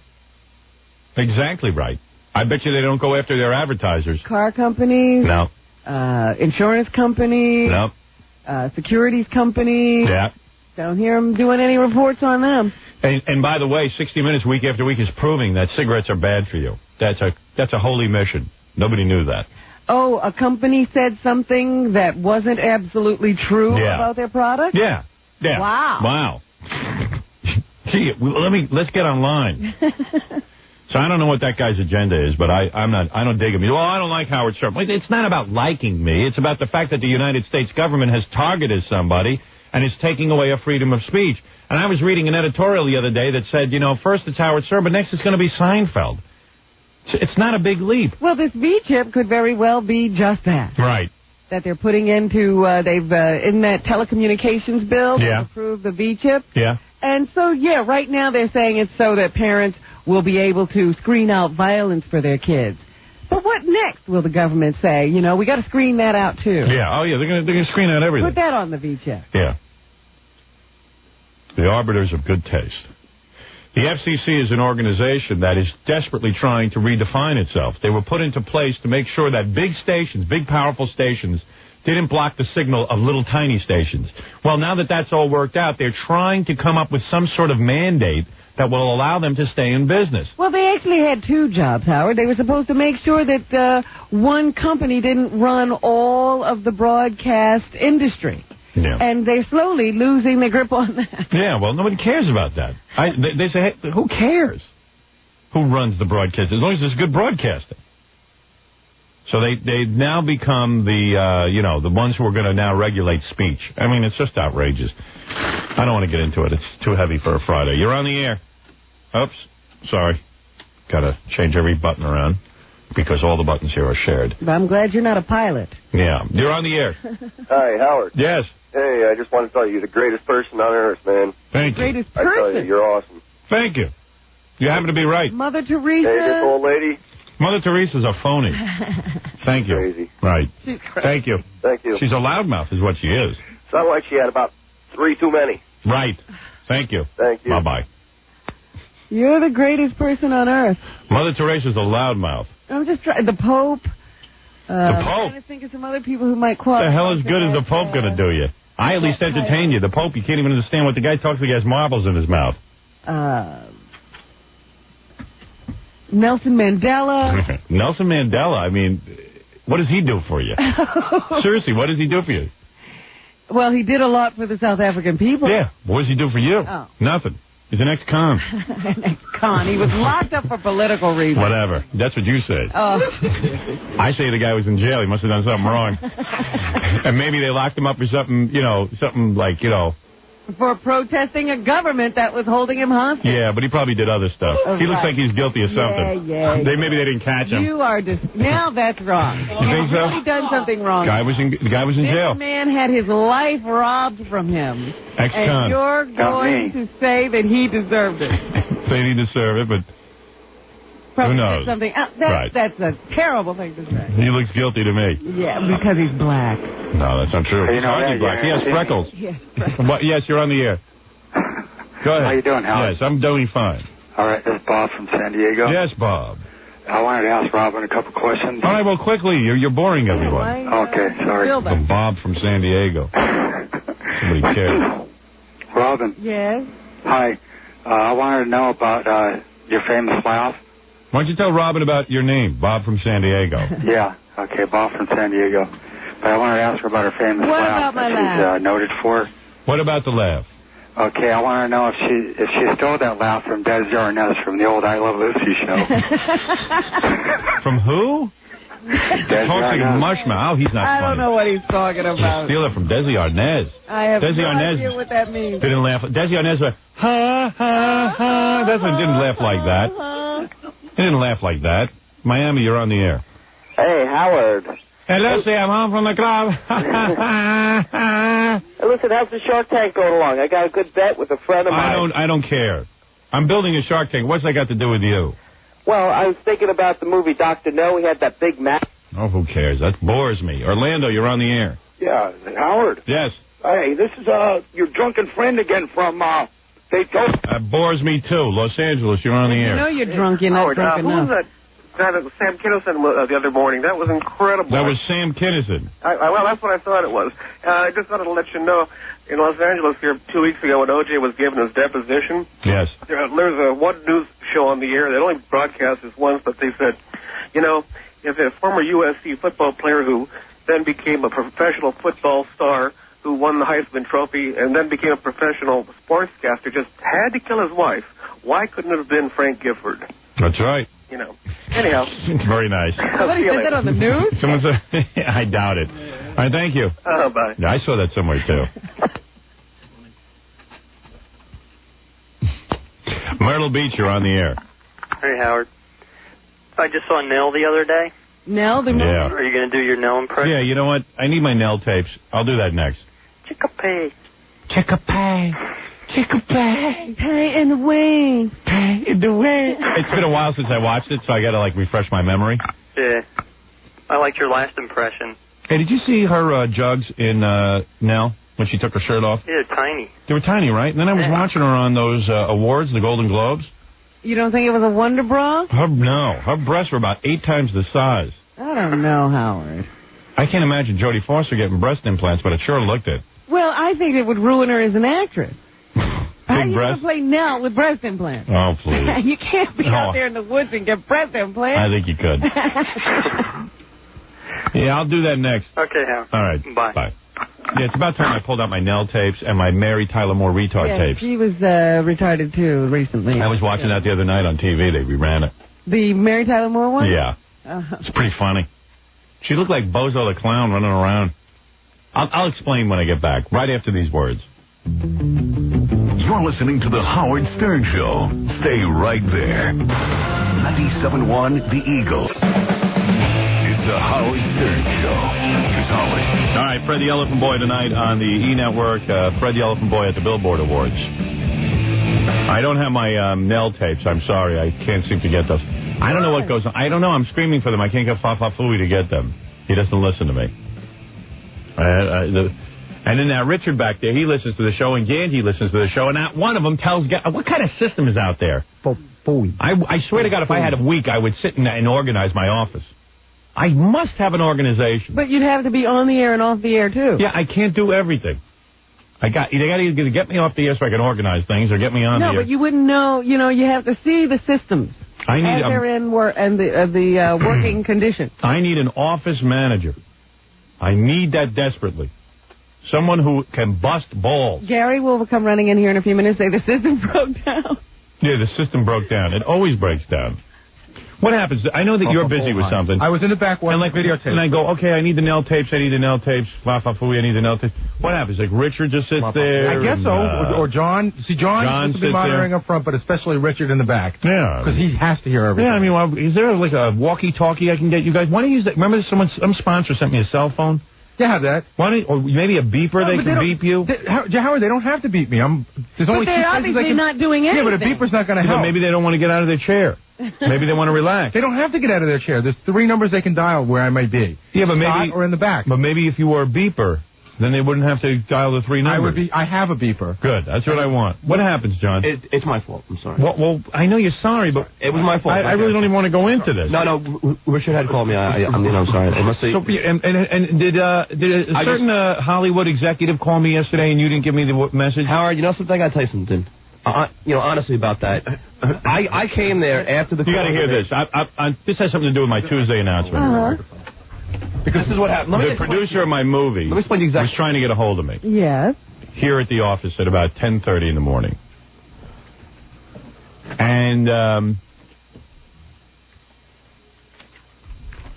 he was trying to get a hold of me, and he says, Stuttering John answers my phone. No, I have a whole problem. You didn't answer the phone? No, see, the problem is that I'm being... This is what happened. Stuttering John answers the phone. I was in the back with you guys talking about something that we were going to do. When I returned to the office, the wacko intern was on the phone. You know. No, he's not a wacko. Whatever. You're a wacko. 20 times more wacko than him. One of the interns was... You're so smart that you could call someone wacko? I thought that's what you called him now. I didn't know that. No. I said he was weird, but all the interns are weird. Okay, whatever. So he was on the phone. But you're the weirdest. Oh, God. So listen, he's on the phone, Howard, and I hear him going, yeah, no, he's in a meeting, okay, and as he's about to hang up, I hear him say, No. What? No. I swear to God, you could... Listen to me. I told Tom Chiusano, I got to have a professional answering my phones. I cannot handle this anymore. I can't take it. Every day I got different people answering the phone back there. They don't know how to answer a phone. Listen to this. So I'm off the air. The producer of my movie calls. They say, he's in a meeting. He can't be disturbed. I was not in any meeting. That's not me. I was not in Shh. I didn't tell you to talk. But it wasn't me. Did I tell you to talk? No, but I'm being blamed. All right. I'm shushing you. I'll give you a chance to talk. And as soon as I give you a chance to talk, you'll probably stutter through the whole thing anyway. Get ready. So anyway, listen to this. So they just arbitrarily decide that I'm in a meeting.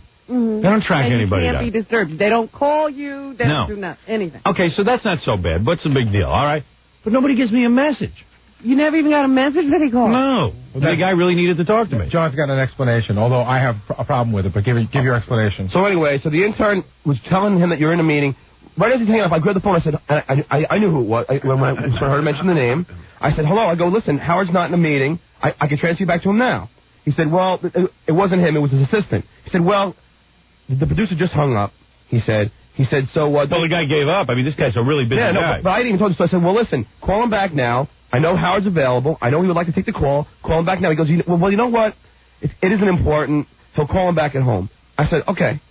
So here are my two problems with that. No. Just tell me that he called. Right. No, okay, but you understand? Why do you decide that it's not important? No, I didn't. The assistant said, you know what? It was important. But they said to me, it's not important. Because I said, I was so adamant. And then but do me a favor. Even if he says it's not important, can you tell me when I get a call? Yeah, okay.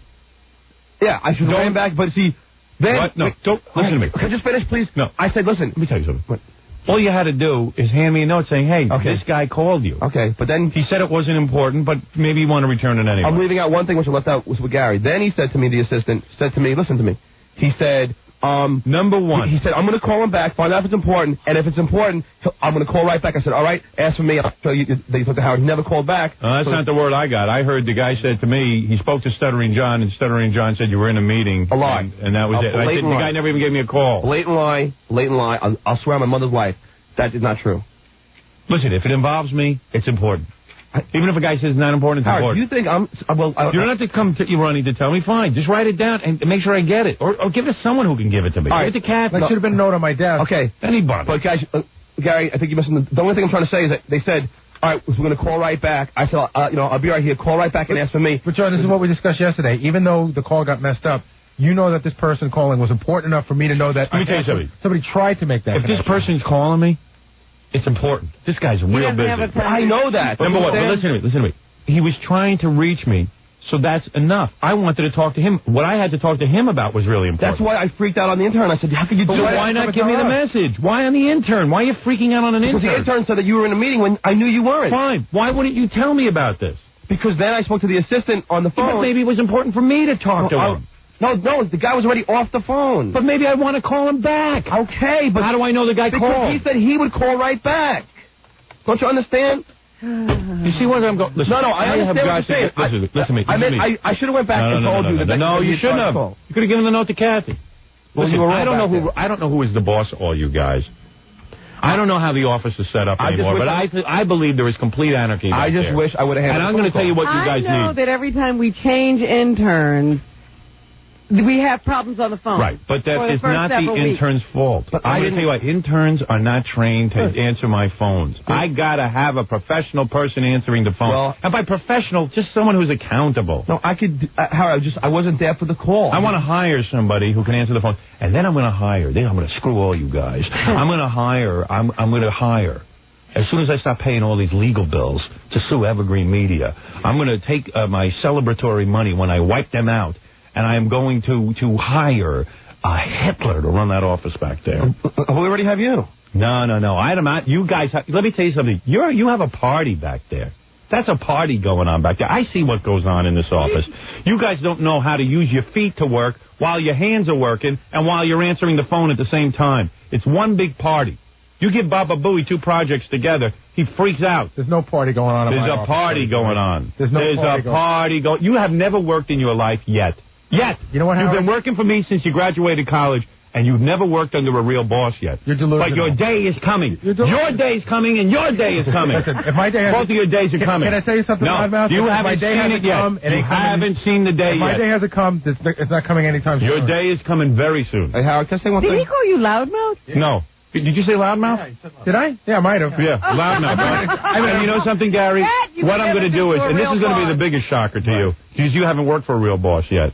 No, you don't call your boss. You don't call your boss loudmouth. And let me tell you something. That's you don't degrade your. You want to know why you can degrade me? You know why you can degrade me? I don't want to degrade you. Because I'm a nice guy. Because I'm a nice guy. Oh, you're the nicest guy I know. That's right. Well, let me tell you something. This is going to be the tricky part. You know how I don't feel comfortable firing people directly? This is what's going to happen. You're going to hire a Nazi and you're going to have them fire me. I'm going to hire a Nazi, let them evaluate, and I'm going to give them complete power. I'm going to say to them, I'm going to change my phone number. I don't want to hear from you. That's right. I'm going to say to them, listen, if the person isn't performing their function properly, if you think we can get a better person, evaluate them. And then you are in charge. I have nothing to do with the decision. Right. That's fine. I don't know. I've been searching for that person. I haven't found him yet, but I will find him. You have, Howard. And this will be the top ball buster. Your administrative people know that I'm really good. I don't have administration. I am great on the phones. I just wasn't there for the phone call. Now, what happened today? I asked for the Nell tape, and where does that come? Okay. Now, what happens? I'm on the air screaming, I got to get the Nell tape. No, I made a mistake. But you know what happened? Richard called me. Then that woman called me. So Richard does his job. He called me. Then right at that time, that woman called crying her head off. Right. And I got sidetracked and I made a mistake. All right. Okay. See, the Southern guy shouldn't even be working in the office. He should be a specialty guy. Goes in, he does those stupid interviews where he asks the questions. Office work is not, he can't handle it. I mean, he's getting better at it, but he's not smart. He's not swift enough to answer the phone. I'm the greatest He's good at answering the questions. That's ridiculous. You're not great on the phone. You're not. Stop it. If you were great on the phones, you could write down a message for me. Gary says he's getting better at it. How long has John been here? How long is it going to take? He's getting better at it. You know what the problem is, Rob? We're not paying John to do office work. If I had to hire somebody to do office work, it'd be a different story. So I'm taking a and what are we paying you to do? I'm trying to teach him how to run the office. I see. No, that's what it comes down to. I see. We'll see what it comes down to. The day of reckoning is coming. Well, let it reckon. All right. What happened to the evaluation? I thought we were supposed to get it all... The guy ran out of here. It was like, I never saw anything like it. He was stymied by you guys. I got a top guy in here. He's called Office Evaluation. He's going to evaluate our systems, and he was preparing a report, and he's off the face of the planet. Absolutely. Right? You can't he ran out of here. The phone. You know what reminded me of the Addams Family when the mailman used to come over, and he'd run out of there. Or the truancy officer would come by because the kids were behaving in school. He saw Herman Munson. He ran out. Or they come to visit Maryland. This guy evaluates all kinds of companies professionally. He took a look at you guys and he ran. He knew there was no hope. His solution, he sent me a note recently. Burn the building. That was his solution. It's beyond hope. Listen, I've got an infrastructure based on, people working out of college. Yeah. I got to get a top flight organization behind. But everyone we have that's any good, we lose. Yes. Like who? Who do we lose? Like who? You just told me Jillian was really good. She's gone. We can't hold on to people. Go fly to L.A. Because we don't have any money. You're so... Oh, yeah, we don't have any money. We don't have to. Tom don't hire anybody. We were just about to hire somebody to answer our phones. We are? For half a day. Oh, good. From noon to 5. Now, what happens from 10 to noon? When I'm here and John answers the phone and he won't give me my message. Yeah. You know, you got to tell you, John, what other calls am I not getting? You know, this is one instance where it's one. It happens one time in a year, and it's like this. Yes, I mean this doesn't happen. This is only one time. If I was there for the freaking call, it would have been right through to you, and no problem. No, when you were there. I wasn't. I don't care if the call got through to me. Give me a message. Yeah, I should have just said he tried to call. You know what? This is boring. All right. This is boring me. Goodbye. Thank you. Thank you for helping me. Another help. Well, I try my best. Yeah, your best won't do. Well. All right. Now, you ask stupid questions to people. Now, here's my question. I have the Mary Tyler Moore clips and the Nell clips. We also have John's interviews, and we're supposed to watch this special videotape of Fred's. Which would you like to do next? What? He talks to me. I don't even know what he's saying.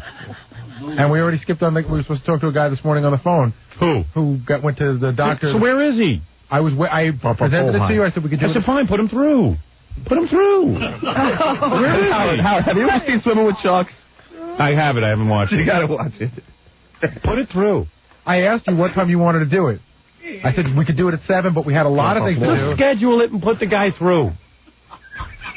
I don't know what's going on. Hey, listen, you know what? He's a funny guy. I'm sitting here on the air, right? I have a list of things I want to do on the air, right? This is hysterical. But then if I walked in with that, you go, Gary, now I'm in the... No, wait a second. Do that listen, now. Because you walk in the middle of a bit. Even if it wasn't when it come up to a commercial break, you say, hey, I got the guy whose penis was mutilated by the doctor. You got that guy? Okay, you know what? I'm not ready now. Remind me in another 20 minutes. Can we be a little honest with each other? Sure, I can be a lot honest. Okay, this morning your exact words were, I presented to you and you said, okay, great. We'll do John's tapes at 7. Right. Fred's tapes at 7:30. Right. And we never got to any of those things. Right. So I'm not going to put a phone call through when you have Gary, things that you want to do. come in every once in a while and you update me. You say, listen, all right, we're way behind schedule. Do you ever want to get to this penis guy? That's the way you do it. Forget the rest of it. Gary, do me a favor. Do a radio show. Go off. Quit this job. Do a radio show. Let me see you sit here and do a radio show and figure this whole thing out. And let me see you sit here and I'll stick to the schedule. And let me see you sit here and try to anticipate the needs of a guy who doesn't know his own needs. Not anticipate the needs. You come in, you say, hey, listen, by the way, boss, I want to remind you that we have this guy who's got his penis mutilated. I brought it up twice this morning, and you never said, let's put it through next. That's usually how it works. I come to you during a break, and you say, all right, that's good, let's do that next. You came to me once about the penis at the beginning of the show and then a little bit later. And they said, you usually say, Gary, you know what? I must be stupid. You are the most intelligent guy on the planet, and I can't figure out how to work with you. That's not true at all. You should really work for someone else because they would appreciate your skills. Not a matter of that. I really can't. I must not be utilizing. I must be stupid. Well, okay. I'm a stupid guy. You're right. If you feel that way. Yeah, I'm dumb. Both of you, please go outside. Well, I need to know what we're doing next. What are we doing next? Yes. I don't know. Full high. I don't know what I'm doing next. I got to think about it. Does this give you, like, the biggest orgasm in the world? No, it doesn't. No, it doesn't. You don't enjoy this a little? No, not at all. You don't not get done? At all. I would like to have an efficient organization. You don't get done and just breathe a sigh of relief. No, I don't think that this is particularly interesting, quite frankly. Then why do you keep doing it? Because I got no choice. If I'm sitting here on the air and I'm ready to go be funny, and I can't get my tapes, I blow a stack. I can't think about being funny. I'm thinking about that. I got two morons who can't answer a phone. But if you think it's so disinteresting, why would you do it now? We could do this at 11 o'clock in your office. Because at 11 o'clock, the moment has passed. I am worn out after this show. Something you wouldn't understand. You haven't done a hard day's work. That's right. You don't have to think. That's true. I've never done a hard day's work, and you're too worn out. You do a job a monkey could handle. Unless there's porno tapes to watch, and you're unworn out. Yeah, that's right. This is getting disinteresting. It is disinteresting. It is. I agree. It is. It's uninteresting. Right, goodbye. Get out. Okay. I don't want to see you two. So you need me. Right. Because you're the producer. I'm ready. You're the producer. Will you stop having the last word? Get out. Get out till you need me. Point. He's going to have the last word. Guys are retarded. Point. Not retarded slow. This is ridiculous. I just want a phone call handed to me. Listen to this. The other day, the president of this company... Listen to this. The president of this company, Infinity Broadcasting, Mel Carmazin, needed to see me. Mm-hmm. There was something important going on. So his assistant, Terry, calls my office and says, to one of, so whoever's answering my phone, I don't know, it's John or one of these people. Whoever. You don't know who's answering your phone. Says, Mr. Commerson needs to see Howard immediately. Okay. As soon as he has a free moment, could you ask him to stop by? All right, well, that's a pretty important message. After all, how many people I would think that message would be walked down to you immediately. How many get to see a big, important guy like Mel? If you get a call from Mel, I would imagine that you would say, I have to do something with this immediately. If God called me and Mel called me, I would go see Mel first. All right? It's an important call.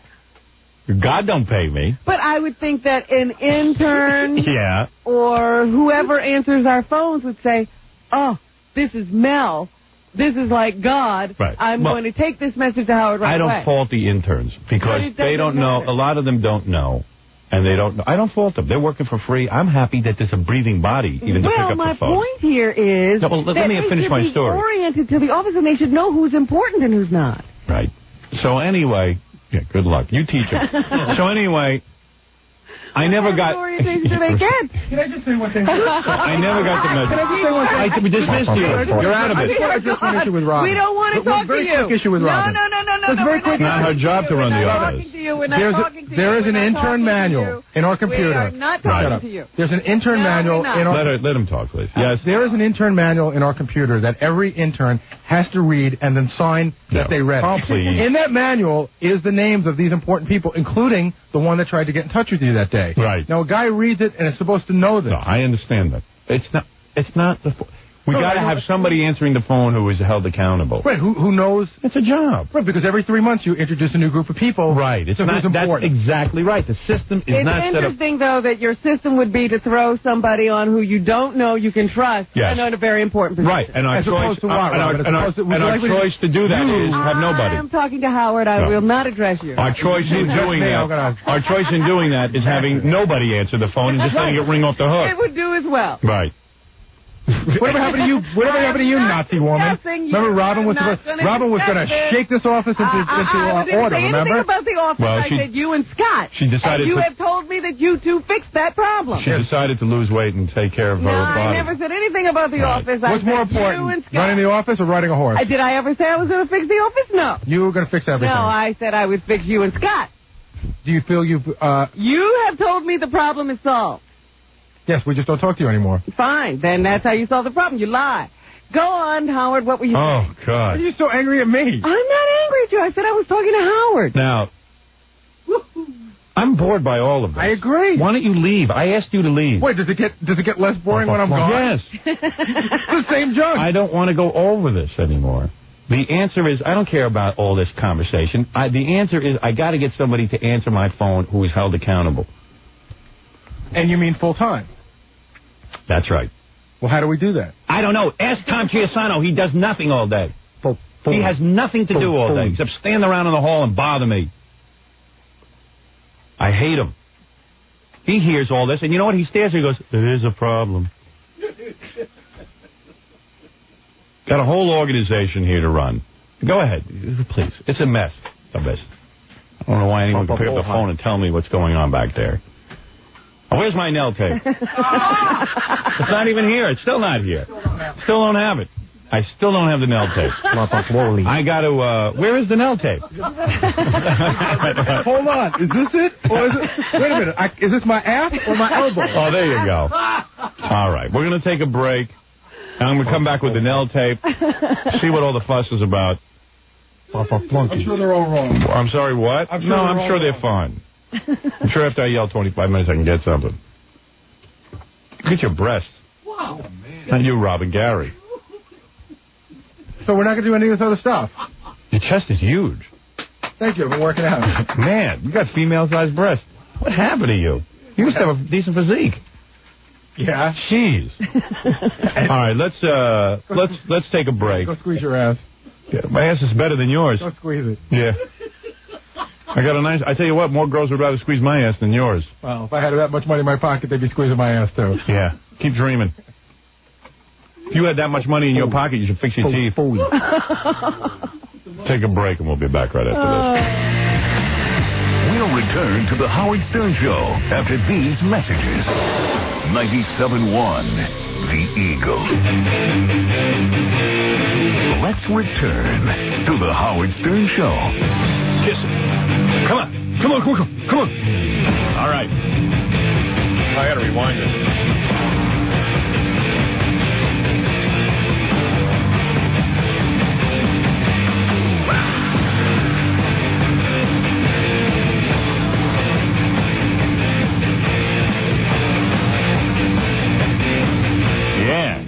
Who's that?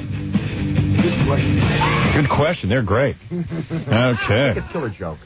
Killer Joe? Joke. Killer Joke. Yeah!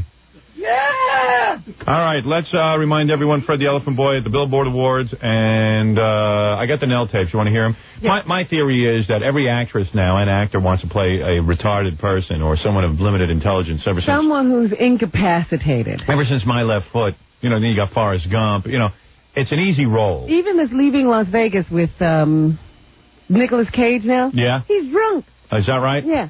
And you see, playing a drunk is harder than it looks. You think so? Yeah, I do. To be a convincing drunk, anyway. Well, he's not slightly drunk. He drinks to the point where he can't stand up. Oh, so he's like Weekend at Bernie's. Right. So the point is that to play a retarded person, a retard, is simple. I have proven it. Listen, I've never acted in my life. And I know I would receive an Academy Award. I know I could have done All you have to do is get the role. First of all, yes. First of all, let me tell you something. I work with retards all day. So I know. I work, you know, I got a very limited office back there.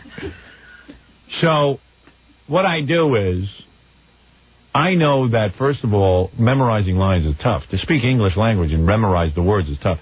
To play retard, you don't have to memorize anything. That's number one. Number two, who's going to argue with you? In fact, what was funny about the Nell role was everybody was making the big deal about Jodie Foster creating her own language, which means she didn't have to learn anything. Right. Whatever she felt like murmuring at that point would have meaning. For example, in real life, if they found a retard in the woods, and it turns out it's not a retard, you know, they in this movie now, they spend so much time trying to figure out if she's retarded, if she's, you know, a wolf woman, what the hell she... What's going on? In real life, they come in, they find someone like her, they take her over to Creedmoor.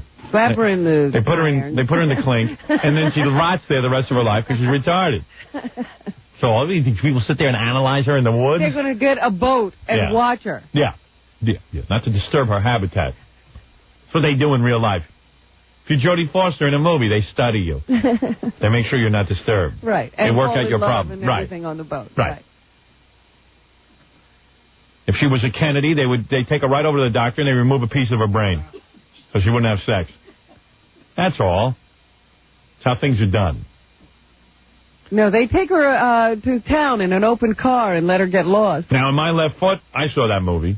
I came in, I did the whole movie verbatim for Robin. She couldn't believe how good I was in the role. I look like the guy. I can act like the guy. I'll do it for you right now. Here is My Left Foot, just to bring you up to speed, and then I'll do Nell. But here's My Left Foot. Okay. And I'm going to sit there like the guy in the chair.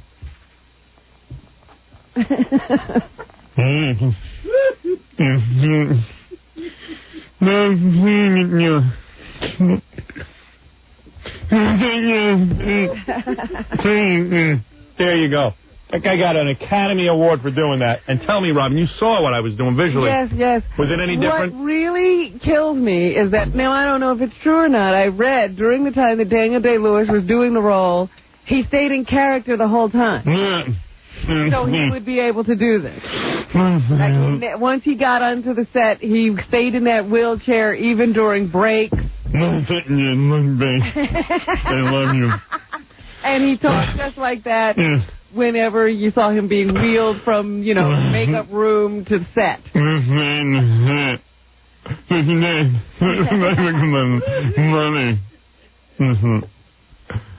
And that's it. That's acting. That's what they call acting today. And everyone wants to be a retard because whoever does...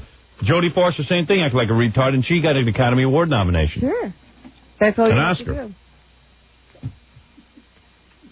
Now, this Nell is the same thing. She's like this. This is Nell. I haven't seen the movie in a while. I watched it. I almost threw up, but watch it. They find her in the woods, and she got her own language. Here it is. Same acting. Chickapay. Chickapay, hey. Who says that? Do you? That.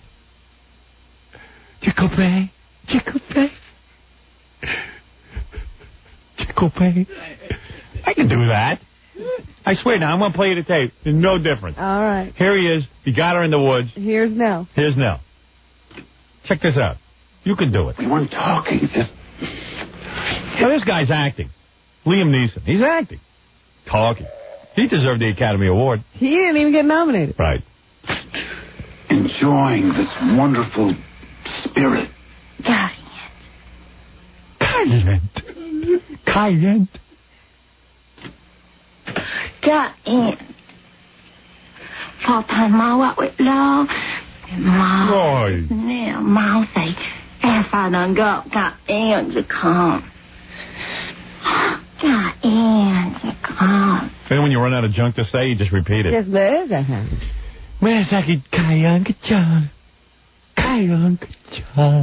You know what? I just understood what she said. What'd she say?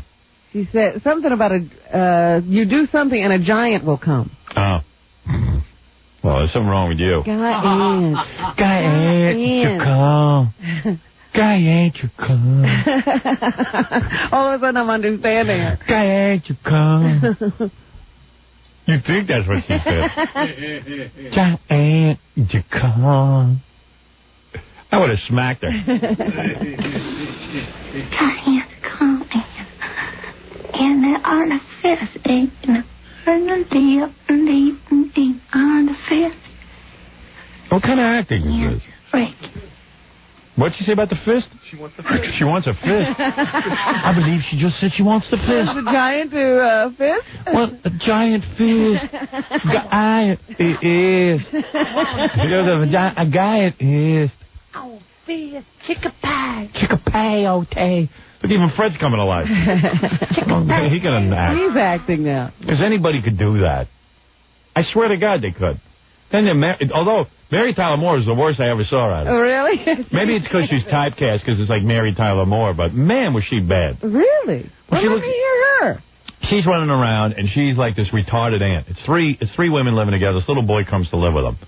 And she's the retarded aunt. Right. And she just runs around most of the movie in a house dress looking like Bozo the Clown. You know what I mean? No makeup except for big red lips. Yeah. And she's smiling every minute, and acting childlike. Right. You get absolute douche All chills. children run around smiling constantly. Yeah, right. Looks like the Joker. Yeah, the Joker. She does look like the Joker. Oh, no. Well, here she is. Let me see if I have this all set up. You got to hear this. She might be the worst at it. So it is difficult. Some people can't do it. Well, I think maybe she's got the problem of being Mary Tyler Moore. Now, you listen. She starts talking about, she's a retarded person who just hangs around in a garden all day, and her friends are the flowers. Do you hurt? Yeah. What is that? Oh, it's just a bird cage. I was playing spaceman. Do you want to meet my friends? I have white friends, and I have pink friends, and I have red ones. You do? Yes. Everybody's into the whole retarded thing. I even have lavender ones. Come and see. I have so many friends. Of course, Miss Jessie's friends were her roses. Everybody, this is Freddie. It was weird, but I liked it. Everybody, this is Freddie. Where'd the accent come from? I don't know, man. She's all over the place with this role. It's downright embarrassing. That's why they run it on the Ted Turner station. No one could see it. I tell you, she used to be sexy, but my penis got up and left the room during this. I like your friends, Miss Jessie. They smell good. Did you hear that, everybody? My friends like you. They say you smell good, too. Well, she had to be talking retard. Yeah. See that, everybody? I have so many friends. I have so many friends. So good, too.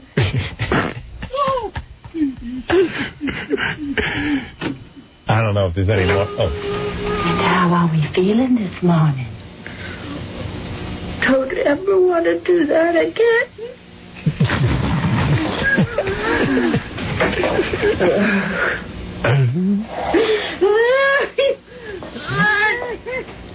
Gotta make a lot of weird sounds. So this is great. She has a hangover. Yeah. Because she went out with the kid. They went to the quarry. Yeah. And they met some teenagers, and the teenagers got her drunk? They saw the retarded aunt. They got her loaded. Did they do her? No. No, they had chicks. I burnt myself answering the iron. Yes. Oh, she went drinking with all those boys who were beating up the kid for half the movie? No. These were older boys. Older boys. Teenage boys. And what was she wearing? Because she was running around in a little house coat. House dress. Hey, didn't you used to be married to Alan Moore? Let's get her drunk. Yeah.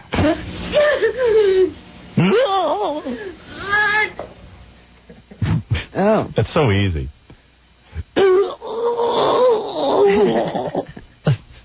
What else you got? Anything? The next time I need somebody to haggle for me, I'm coming straight to you. Thanks, Mr. Horace. Is this where the retarded person is smarter than all the humans? Because that's every retard. Yeah, does something better than everyone else. Nell is smart. And Nell is raised in the jungle by some nut job old woman. And she's like... Who doesn't even talk to her. Doesn't even talk to her. But now she's like a genius. And she gets these two normal people together. They Right. don't know they were falling in love with each other until Nell points it out. Now, and this all started from Forrest Gump and Daniel Day-Lewis is My Left Foot. All these super genius retards. Mm-hmm. Like... Well, even Robert De Niro in that Awakening. Yeah. He woke up, he was brilliant. He was brilliant. Had been asleep since he was 13. I'm awake 42 years. I'm as stupid as a wall. It makes you feel stupid that you're not a retard. Genius retards. Because Mary Tyler Moore is like now bringing them all together. Right. All the other aunts who are normal are dysfunctional, but she's the normal one. Well, she had something very traumatic happen in her childhood. Right. You know, and she's leading everyone to the truth. Right. Yeah, of course. She's like Kojak. She's very profound. Columbo. Yeah, Columbo. Retarded Columbo. Yes, Miss Jessie? You need a ride. Well, I'm giving you a ride now, Miss Jessie. We don't need a ride now. We need a ride tonight. Where would you be wanting to go on a Saturday night? So that she just... Oh, really? She just giggles and makes a funny face. Yeah. She goes... Aww. I don't know, man. Hey, Howard, you know, there's somebody that surprised us by calling in on the phone. Yeah. But it actually ties in because he once won an Emmy for playing a retarded guy. Who's that? Mickey Rooney. Oh, is he on the phone? Yeah. He wants to get on the phone? Yeah. Mickey Rooney drives around Los Angeles listening to me. He played Bill. He played Bill. That's right. Bill, the retarded guy. He was good. And he won an Emmy. Yeah. He'll tell you it's the easiest thing in the world. He was the best retard. Andy Hardy was a tough Hey, row. you know, our light must be broken. Is he on? Yep. It's pretty cool. You know, most of these old actors are, they're always putting me down and stuff. Yeah. Mickey Rooney digs us. Is that right? Yeah. I'm sure if, like, if he was a young man and stuff, he'd probably want to hang out with me. We'd probably both, like, do Judy Garland and crap together. Is that right? He'd go over to her house and nail Judy Garland. And Ava Gardner. Just a goof. And Ava Gardner. Actually, he does want to hang out with you. He does? Is he there? Yeah, but Hello, Mickey. Are you there? Howard? Mixter? Howard, Mikola? my baby, Hey, see? my sweetie. Look at that. You know, a lot of these... Me, Robin, everybody. Yes. Every morning I listen to you. There you go. I got news for you. The world is listening to you. Yeah. And you're going to do a picture, I understand. That's right. Well, listen, I'm not saying anything till Tuesday. I have a big announcement about my movie. Well, I got news for you. Who is everybody else talking about it? I want to be in it with you. Let me tell you something. Let me tell you something. I'm a big fan of yours. I'm a big fan of yours. No, listen to me. See, I'm a small fan of Let me kiss your ass a little bit. Wait a minute. See, you know what? Like, in Mickey Rooney's day, when he was in all those, pictures and stuff. I understand. This guy was the biggest star on the planet. And a lot of these guys from that era, they all have negative things to say about me. They all listen. No. You know, like Jerry Lewis can kiss my ass. All these guys. You know what I'm talking about. I understand. They're all jealous. You're at least the guy who's willing to say, hey, here's an up-and-coming guy. I like what he's doing. You're willing to say it. What do you mean? You know what I'm saying? You know, you're the now person. Right. But you are now, too. I know, but I got news for you. I want to tell you this. We do a picture where all of a sudden I say to you, your name should be Cassandra Smellweller. Mickey, what the hell are you talking about? In the picture. Listen to me. I got a part for you, my friend. Have you? You're going to play my fag lover in a dream sequence. No, I look great in drag. No, not drag. You're going to be a man. I'm going to bend you over a couch. I'm going to take you against your will. That's going to be the scene. It's going to be the biggest thing in the movie. You're terrible. You hear what I'm saying? I say to you, in a cut and bleeding world, Howard. It's going to be wild. You're going to be my Judy Garland. You're going to have to buy me a chest protector. Let me tell you something, my pal. Let me tell you something, buddy. You hear me? In your day, when you were out there, this guy nailed more broads than you talk about. You talk about. How many times you been married? 8 times. I know the whole story. You say how many times you've been married? I say I've been married so many times. My ring fingers turned into a thumb. I'm telling you, this guy used to nail the best-looking broads. He had Ava Gardner. Mm-hmm. Tell him. You nailed Judy Garland? No, that's wrong. You nailed her. No, we were in pictures together, Howard. You never nailed her. Never. You know why? She wasn't good-looking enough for you. With anybody you work with. She wasn't good-looking enough for you. Oh, yes, I adored her. You adored her, but meanwhile you didn't nail her. Why? Because we worked together. Yeah, she wasn't hot. Oh, yes, she was she was a talent. But the thing she is, wasn't you gotta hot. give me a chest protector. What was it like when you took Ava Gardner? Oh, please. And the first night she took her clothes off? Howard, I can't remember. That was 900 years ago. Were you out of your mind? I mean, were you like, oh, my God, I'm a guy. I came up the hard way. You know what I'm saying? Well, you weren't born into wealth? I was always brought up the hard way. Right. See? He was always hard, man, just like me. Howard. I take you to Scores. You ever been there? You get me to, you know who I am in the picture? I'm the ketchup king. Ketchup king? The ketchup king. Howard, you know, Mickey's, just so you know. What's Mickey talking about, I guess Gary? you're becoming a big star now because Mickey's agent called yesterday. Yeah. And they want, Mickey wants to take a meeting with your agent. Yeah. Because he's got some script ideas for you. Oh, Mickey? That's right. Let me tell you, Mickey, I'm looking at second pictures right now. I got news for you. I got a great picture. Really? We're going to be married, you and I. In the movie? In the movie, and... We play 2 fags. And I'm at your... I only come to your stomach. I'm 5'2" and you're 18'4". Perfect date. So I'm with you, and I'm saying, gee, someday I'd like to... you've got great bosoms. You say, but you're so short. Right. I say, from where I stand, who wants to be tall? Let me tell you something. Yes. That's 3 seconds of dialogue. I'm ready to sign for that movie. I never heard such a great movie. You don't know what happens. Hey, let me ask you something. Yeah. When you were nailing all those broads. No. What do you mean, no? No, really. No what? You don't do that when you're in pictures. What? You don't talk about who you nailed? No. Ava Gardner's dead, isn't she? Yes. Well, who God cares? love her, she was my first wife. She was. And she was the hottest I've been piece of married ass. so many times I've got rice marks in my face. But that was some piece of ass, right? I mean, do you remember what it was like? And you couldn't have sex with her before the marriage, right? You know that after we were married, Frank Sinatra married Ava. Right, and when you have it... And you know what? Who had more of her? Frank and I are now brother-in-laws. Right. So he went there after you. Oh, please. That had to bug him. Oh, come on. Huh? Right? Did you ever say to him, hey, Frank, no. you ever, hey, Frank, you sniff me? No. Right? I've got you under my skin and keep singing to me. Oh, man. You must have had to clap so often, it sounded like applause. Am I right? Yeah. What? Hey, Yeah. I say to you, Howard, in the cut and bleeding world. Joan Crawford, you ever have her? No.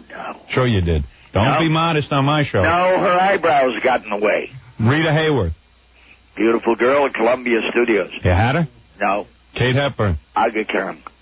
Kate Hepburn. Kate Hepburn, she just, no, she went with my sweetheart, my best friend, Spencer Tracy. Spencer Tracy, good actor. Oh. Good actor. The greatest. You were the greatest, you son of a bitch. You hear what I said? You were the greatest. No, I wasn't. This guy's a good actor. You want to know something? I would have gone out with you. Buy me a bullet chest protector, and I say to you, darling Cassandra, a midget shot me in the ass. This is the script we're back on. That's right. This is the movie you're writing. Right. Go ahead, yeah. And you know, it's called Now You Tell Me. And I play Cassandra? Cassandra Smellwell. What kind of movie is this? Oh, it's a brute. It's so funny. Really? I say to you, listen, I went to a senior brothel the other night.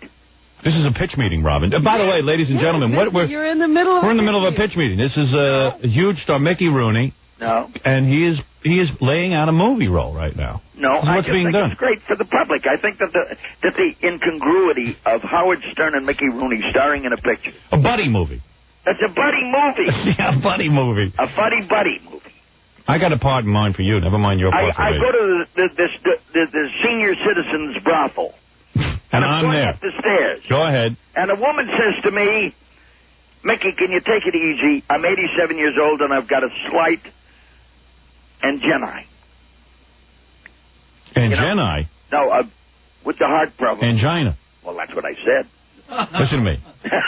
Mickey, what are you doing? Mickey, you got to get out of the house. I've got a... That's your story, man. Angina. What's going on? Angina. Angina. Angina, that's... Whatever. I'm wondering if that's, part of the thing, that she says it wrong. I don't even know what kind of movie this is. Acute... angina? Acute angina. Angina. Yeah. Vagina. I have acute vagina. I say, listen, for what I paid for this, it better be cute. All right, listen to me. Right. Listen to me. What? You had them all, didn't you? You got a wife now? No. No wife? You're free? 22 years. I was going to say, I thought you were married. Yeah, you're married. With Jam. All right, listen, I want to get in touch with you. We got to talk about this new movie. I love you. Is it snowing there? No. I love you. I love you. You're a great actor. I hear you every morning. Let me tell you something. You were major talent. You're driving around. Where are you going? Every morning he's driving around. Where are you going that you're driving around so early in the morning? Well, I got news for you. I'm going to go to work this morning. What kind of work? You were mentioning my buddy, De Niro, in Awakening. Uh-huh. Yeah. Things, I've got to go down to Malibu. He's working down in Malibu. Oh, you're going to hang out with him? No. I'm You're in the movie? In and out of the movie. You're in and out of the movie? Let me ask you something. You played a retard in the movie, right?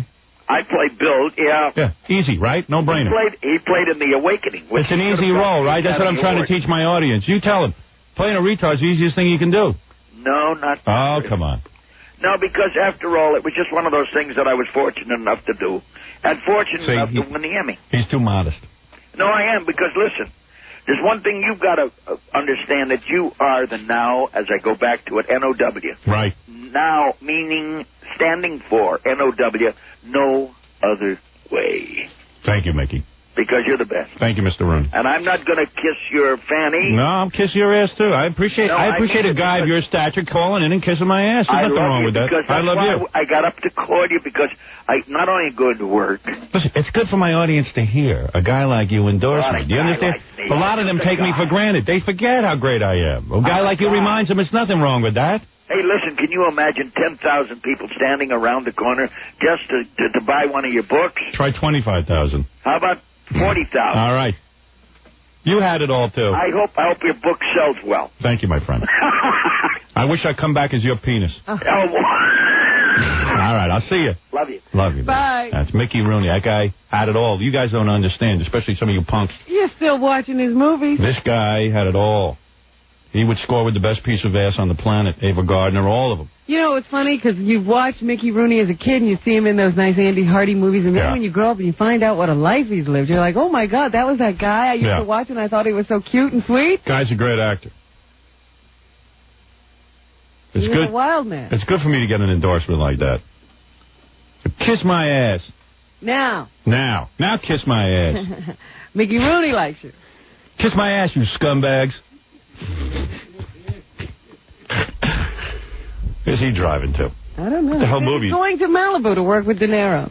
We should have asked if he knows if De Niro listens. Gary, call my agent. Tell him to avoid Mickey Rooney's calls. I don't know what kind of movie that was.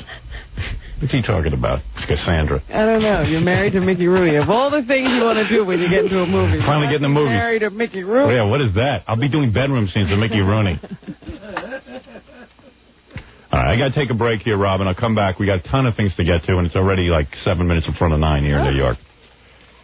So, Fred, why don't you do the honors? Are we going to look at Fred's tape?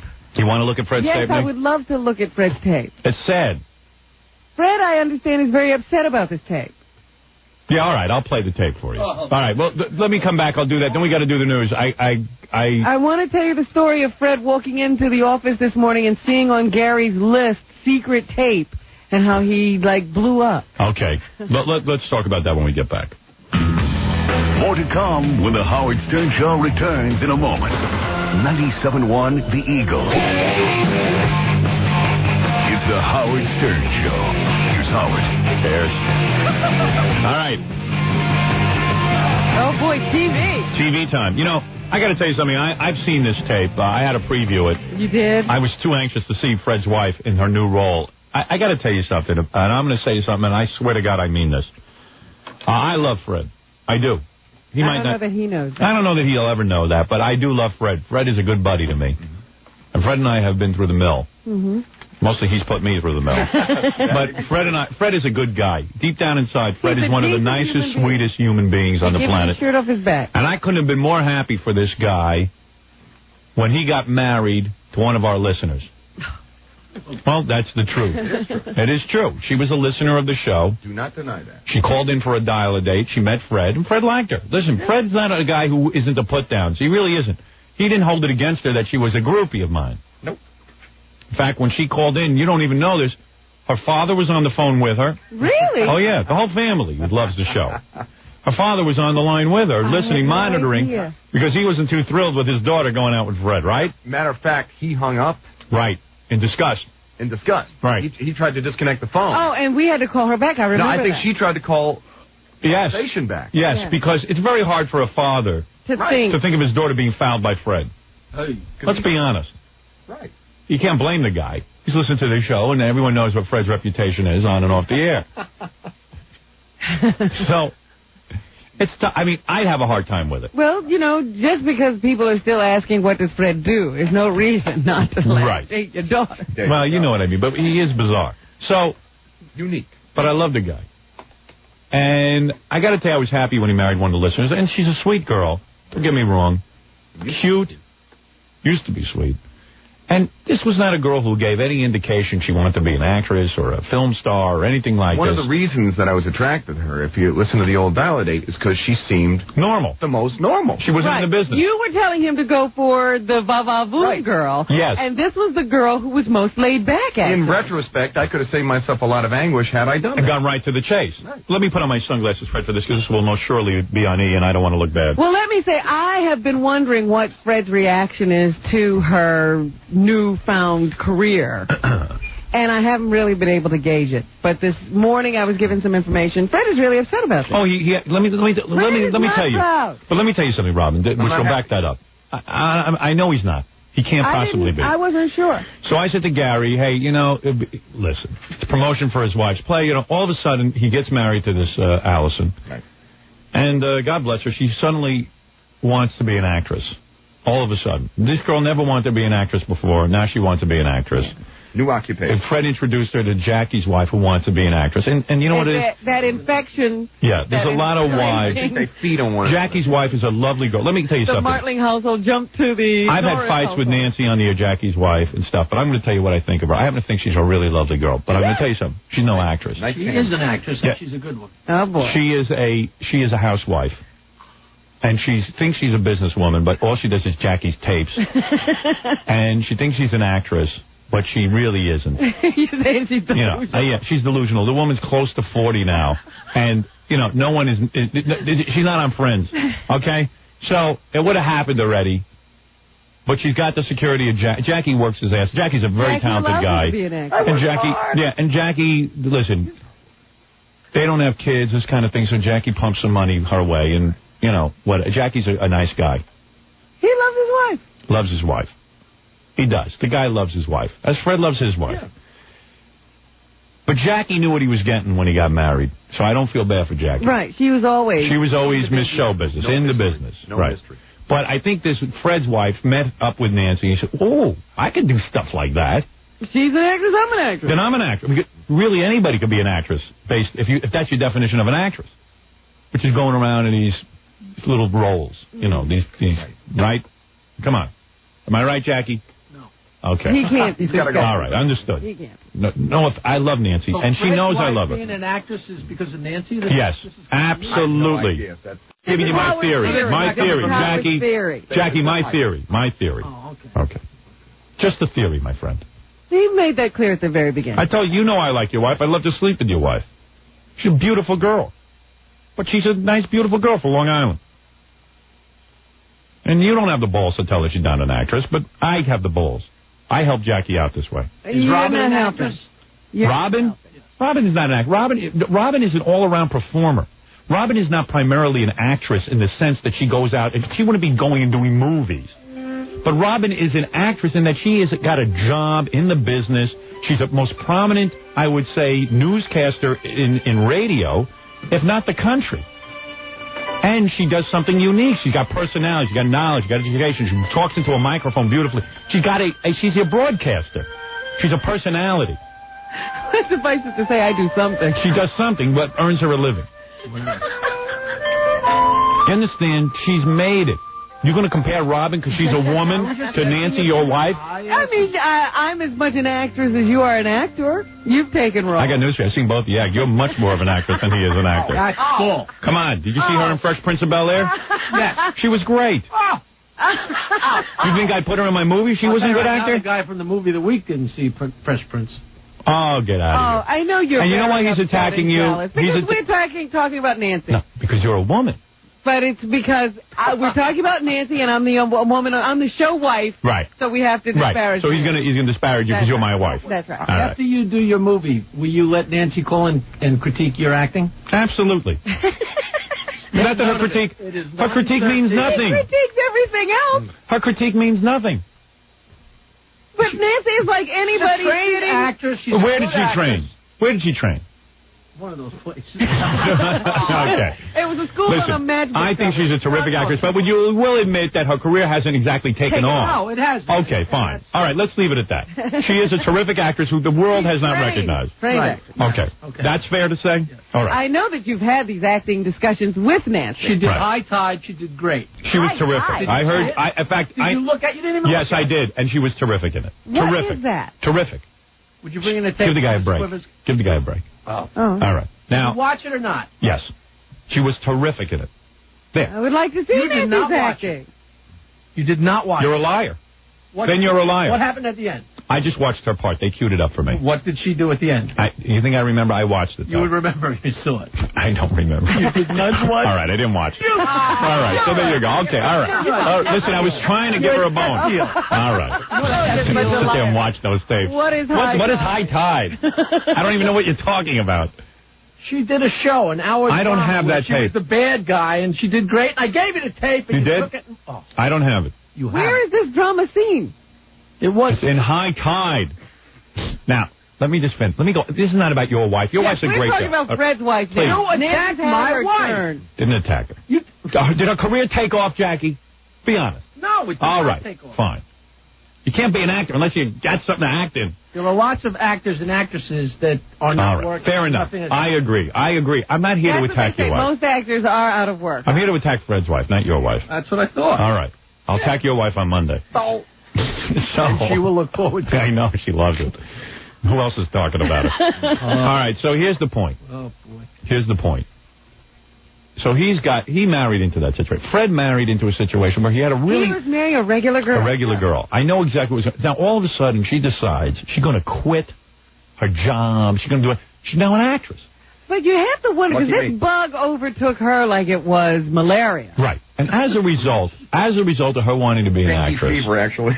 In fact, I noticed that Jackie's wife is jealous because Allison, Fred's wife, is actually doing better.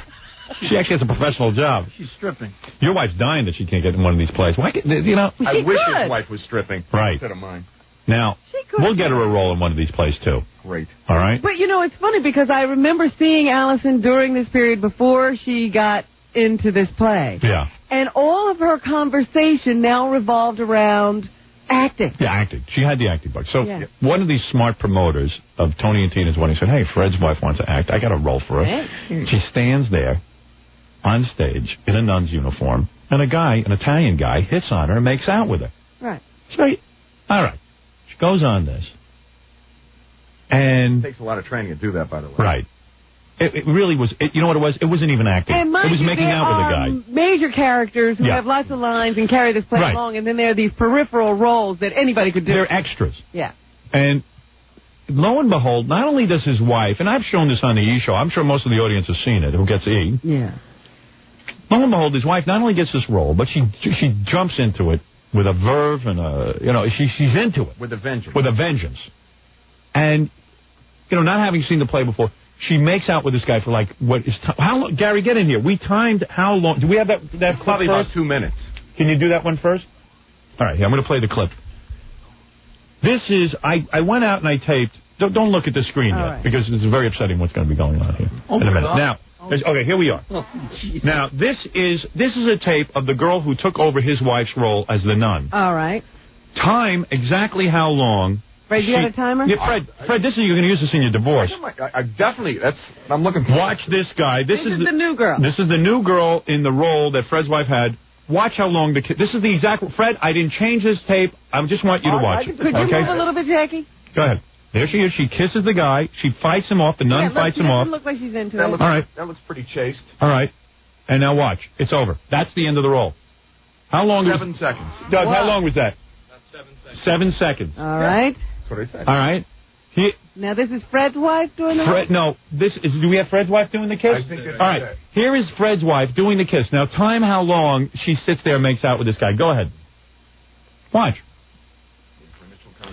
There's his wife right there in the corner, Robin. Yeah, I see it. All right. They're making out. All right, here we go. Look at this. Look at this. Well, it's going on. I mean, there's fondling going on. This is the scene. You didn't see this in the other scene. No. Look what's going on here. There is an excitement. Look what's going on here. He's having a good time. She is doing a whole long, involved scene. This scene, by the way, is rolling, ladies and gentlemen at home. We are now still going on. Still going on. They haven't even gotten to the lip lock. He's groping her, fondling her ass. Look, now she's getting into it. Look at this. Look at this. Now look at what's going on. That's when I get. And look at Fred. Poor Fred. Fred is sitting in the audience. In pain. In pain. Yeah. He's putting on a good face. Don't get me wrong. I was getting sick to my stomach. But she's still doing it. Right. And it's right in front of Fred. It's a joke, and no one's even watching this. Yeah, the play's going on elsewhere. Right. Hands on his ass. Right. Whoa. It's still going on. No, this is easily 40 seconds already. 40? We're up to 50. 50? See, I didn't count. It's still going on, by the way. No, oh, Lord. It's still going on. They're still attacking each other and kissing. I'm telling you, all right. And I that watched other girl 7 seconds. It's still going on, by the way. Still going on. It's not over. No, it's easily 2 minutes. It goes on and on. You can turn this off now. I can't tell you how long it goes on. Look at the crowd. Oh, my God. Look at the crowd. Look at this. It is still going on. Now, you tell me 7 seconds compared to what? We're into minutes. At least a minute and a half. That's porno. Look at this. Oh, look at that. Forget it. I thought we stopped it already. Forget it. And look at the good-looking guy. Open mouth kissing. Right. It's still going on. Fred, I don't mean to... You know what? I'm going to tell you something. I sat back in my office watching this. I really do love you. Yeah. I was sick to my stomach. Look. Look at this. That's the way I feel. It's still going on. And I don't know what's worse. She's getting red. I don't know She's really turned on. I don't know what's worse, like seeing her kiss or seeing like those guys in the back standing there, like grinning from ear to ear, going like, "I'm digging this." Is there any direction for the role? What do they tell him? No, you know what it is? This is not acting. This is not even the part of the play. Tony and Tita's wedding. People walk around and watch different things. Look at this. He's still making out with her. Give me a break. Give me a break. It's like after a while, it's like you don't know what to do. You know what it is? It's another guy sitting there making out with your wife. And it's upsetting. And he's having a good time. Yeah, you know what? If it had been 7 seconds, you say, okay, it's a way to start. Right. Very funny. Look at this. And as this is going on 8 times a week? Doug, how long are we up to now? 2.5 minutes. 2.5 minutes. Now, the other scene it's over. Now it's over. Fine. She looks like she's been raped. Look at her. Yeah. Now she's wiping her mouth and staring at her husband. Yeah. Oh, man. Oh, God. It's like, you know what she looks like? I don't know if you've ever seen that movie, Last Exit to Brooklyn. Yeah. After the whore gets raped. That's what she looks like every time. And then she kisses you. I'm real thrilled. How'd he taste? And then she breaks off with you in 5 seconds. Yeah. There you go. Come with you. It's like, hey, Romeo. Had it, seen it, done it. All right, anyway, so I watched this tape back in my office. I watched it alone. Yeah. And I got crazy from it. I don't like what's going on. So then I said, let me see this they gave her a new role. New role. Right. Now. She did so well in the last one. She rips off her clothes on a bar, and guys, naked, they're squeezing her ass. They're touching her? Yeah, wait. Did you see it yet, Fred? I have seen. Have you been there? I've been there once, and I was drunk. He got drunk. I literally got loaded. I couldn't handle it. And you told me you weren't going to drink anymore. I wasn't done. But you had to. I don't blame you. I had to. It was like, the first time I saw it, I was going like... He's really upset. This is not a bit. This is what I didn't know. When she was on the bar, it's going like, oh, this is kind of cute. This ain't as bad as I thought it was going to be. Did you talk to her about this? I mean, seriously, this new role? What it was, it's like, it happened over the vacation. They did a bit, a role switch. Did she tell you about it? Yeah, she told me about it. She said, oh, I'm going to be playing Maddie. And I'm going like, oh, really? And Maddie is the one who rips her clothes off. And that's the role that John's girlfriend had. Right. I saw the play twice, and I don't remember this. Well, I'm going to show it to you. Well, it's because the focus originally was on, my wife basically making out with strangers. And you know what it is? Listen, and you'll see even this new role is not acting. Taking your clothes off and having your ass squeezed. This is, she's a minor character in the play. The play is about a wedding, right? Right. And really, it's the immediate members of the family and the bride and the groom. Now, as long as she's been in this play, don't you think if she had an acting ability, they would give her a speaking role? One of those roles. Right. Well, I wish they would, because I'm really getting sick of it. Are you? I truly Did you say anything to her? Did you tell her I'm not happy about it, but what are you supposed to do? Are you supposed to make her quit? No. Because if you make her then quit, she'll hate you. Then she's going to hate me and she's going to resent me, and that's not going to go anywhere. But in the meantime, now she's doing it. You're hating her and resenting her. You're up to here with it, right? I am. Because every night she's up. I've got more tolerance than she does when it comes to things like that. Oh, my God. It's like, I don't know. You haven't had a wife since August. And she's never home because she works opposite hours. Yeah. She sees more action in the play than she does at home. Well, it looks like I never see her. That's why she doesn't when she's not doing that crap. Did you see that makeout scene? Yeah. I mean, that's unbelievable. When she's not doing that crap, she's working out. You can't tell me after that much kissing and rubbing, you're not excited. Oh, please. Let me tell you something. I have gone... I'm excited. I'm excited to kill some... Between you and me, don't tell my wife this. When these girls get on my lap here, I got a full arousal on my... Are you crazy? Anybody rubs up against me, I'm fully aroused. I like it. If I had a role where I could sit and make out for 2.5, 3 minutes a night... It's licensed to steal sex. I could have said even in a movie, you do it once or twice or 3 times and then the scene's over and then... this is every night. But not only that, Howard, you can see that she doesn't have to do it that long. Right. You saw the other person doing the role. So you know what's funny? You see? It's like, you know what's funny? It's like, because my wife found out I got upset that they videotaped it, and she says, now, I know that they videotaped the nun, and you're going to see a real difference between the nun that I played and the nun. But see, what they did is they peeled back the role. They didn't make her as important. Oh, she doesn't get the kiss as long. Oh, right. I don't know. It sounds like the biggest bunch of crap. Hooey is what that is. I think you ought to tell her to leave that damn play. That's enough. She had enough experience in that play. Yeah, why doesn't she move on to something else now? She did this for the experience and to get the credit. And the money they're paying her, she puts into this personal trainer she has every day. So Fred doesn't even see any benefit. It's a wash. It's basically a loss leader. Yeah. That's what it is. At least if you're getting some money. What is it? Allison's on the phone. Fred's wife? I got to tell you, Allison, I don't like what I'm seeing. Huh? I don't like any of this. I don't like it. I don't like what I'm seeing. How come this new girl is on for 7 seconds? She gave the guy a peck on the lips, and then she ran away. Well, if I gave you an explanation, you wouldn't take it anyway, so it's different. He's getting fed up, and I tell you, I saw the tape. I got upset, especially this new role of yours. Yeah? Well, I mean, you're naked. I haven't seen that yet. You know what it is? She wants to... I'm going to show it to you now. Roll the tape. Fred, you've seen this but drunk, right? I've seen it drunk, but I've seen enough to know. I tell you, your body looks great. That your husband has to get drunk in order to watch you do your job. Right, here she is being dragged up onto a bar. She looks great. Don't get me wrong. Beautiful girl. She's shaking and wiggling her ass. Look at this. Shaking a groove thing. But this is not acting. No offense. I can't even see her face. No, and she's shaking her ass, and look what she's doing. She's pulling off her dress. Look at this, Fred. Her pants are coming down. I really have a hard time watching it. Look at this. Guys, she might as well be at Scores. I keep saying you get more money there. Big guy just stuffed that right down in her. Oh my God. In her butt. Look at that. Look at that. And look at what she's doing. That's a porno. Good shape, Al. She is in good shape. Well, she works with a trainer every day. Oh, my trainer. Annette Lang from Equinox. The best. Please. And You're paying her. She's the best. Look, she looks great. And you got your stomach nice and flat. Yeah. This woman is awesome. Now she's... Now a guy is grabbing her ass and hauling her over a bar. Now, wait, it gets worse. Now, this is the second part, right? Yeah, this is coming. Oh, yeah. This is just... Now watch. Now she dances and does a strip. This is the part I can't take. Watch this, Jackie. Look at this. Now she's pulling down a guy's pants, simulating oral sex, rubbing her tushy into his private area. Now the guy is ripping her. There's a guy just undressing her. There's a guy. Now she's naked. Well, she's in a thong and a bra. Yeah. And she's tights on. I mean, I wait till these guys start grabbing her ass. Watch this. Look at this. Look at this. Yeah. He's humping her. They're Look making at it. a sandwich out of her. Look at Fred.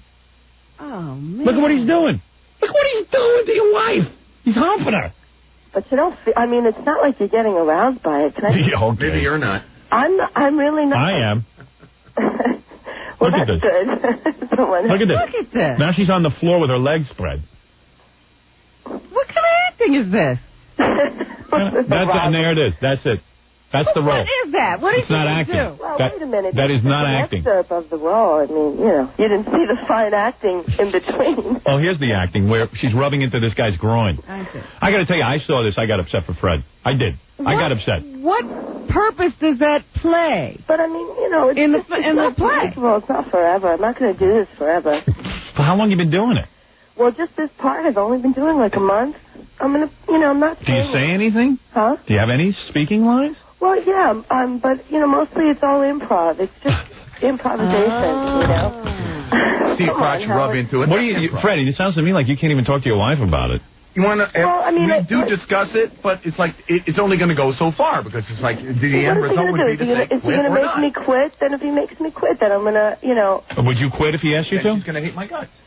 Would I quit? You if he wouldn't asked quit, would you? You love that play more than you love Fred. That's not true. That is true. That All right, Fred wants you to quit. He can't say it. He not true. slipped me a note, said, please ask her to quit. I can't say that. So will you quit today? That's not him. I know that's not. He wouldn't do that. Yeah, but what do you want from the guy? He doesn't like it. He's had it. I mean, what if I got into, a movie and I had to do this next? Yeah, but you're doing it. It's a movie and it was Al Pacino. Okay.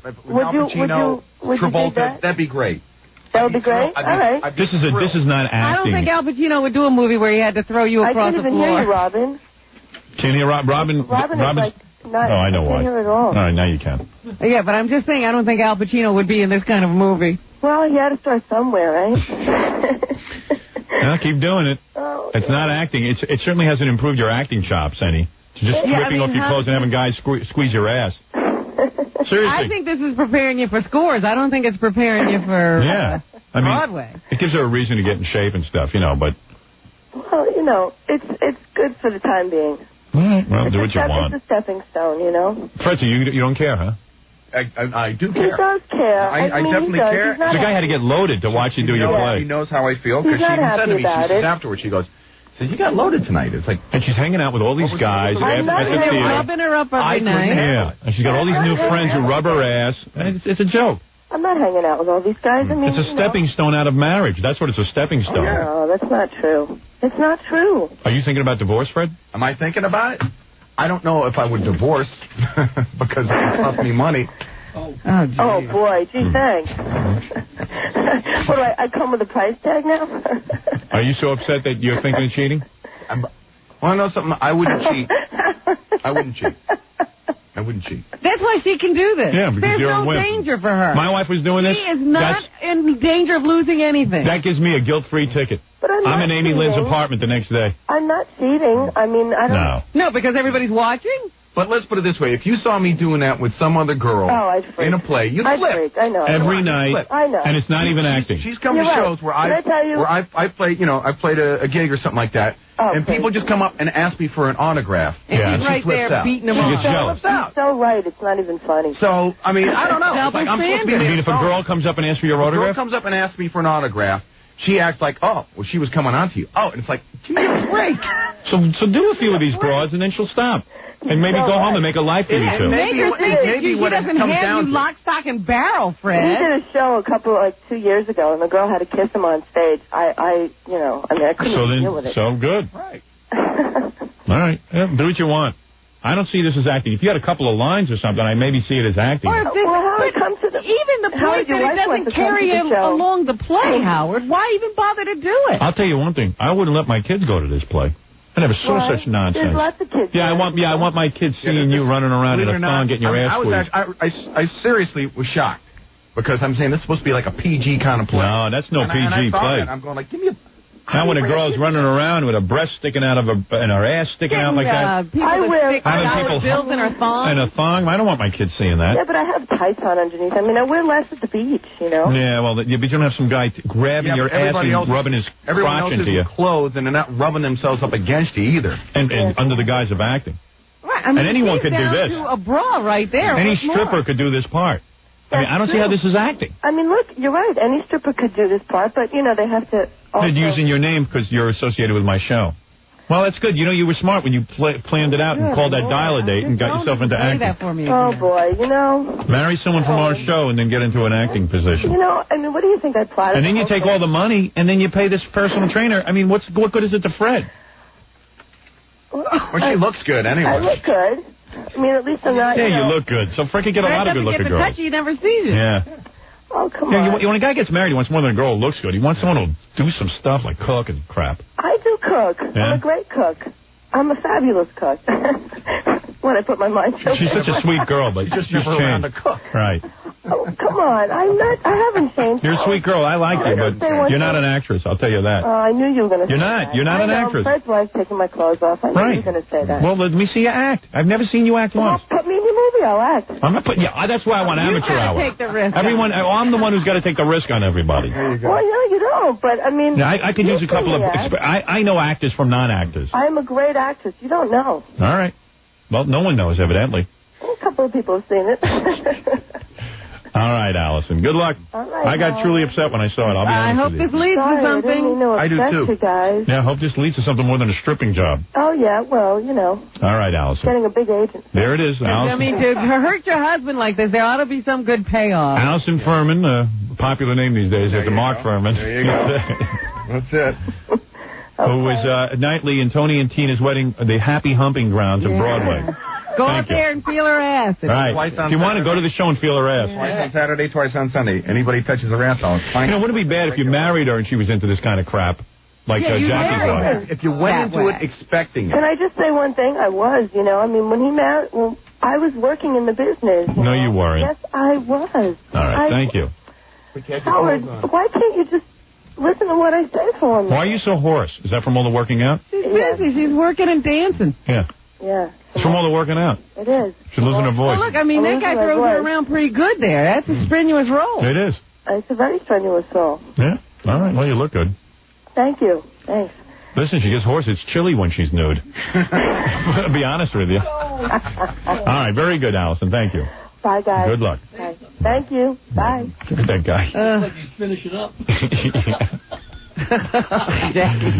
Jackie loves it. He loves it. Well, his wife does the same stupid job. Yeah, she gets in her lingerie and shakes her tail feathers. See how good if they offered this role to Jackie's wife, she'd orgasm. Oh, yeah. She's already done it. All I know is one time he saw his wife just kiss a guy. I freaked out. And he freaked out. Right. And he freaked out. Well, at least this is bad, Fred.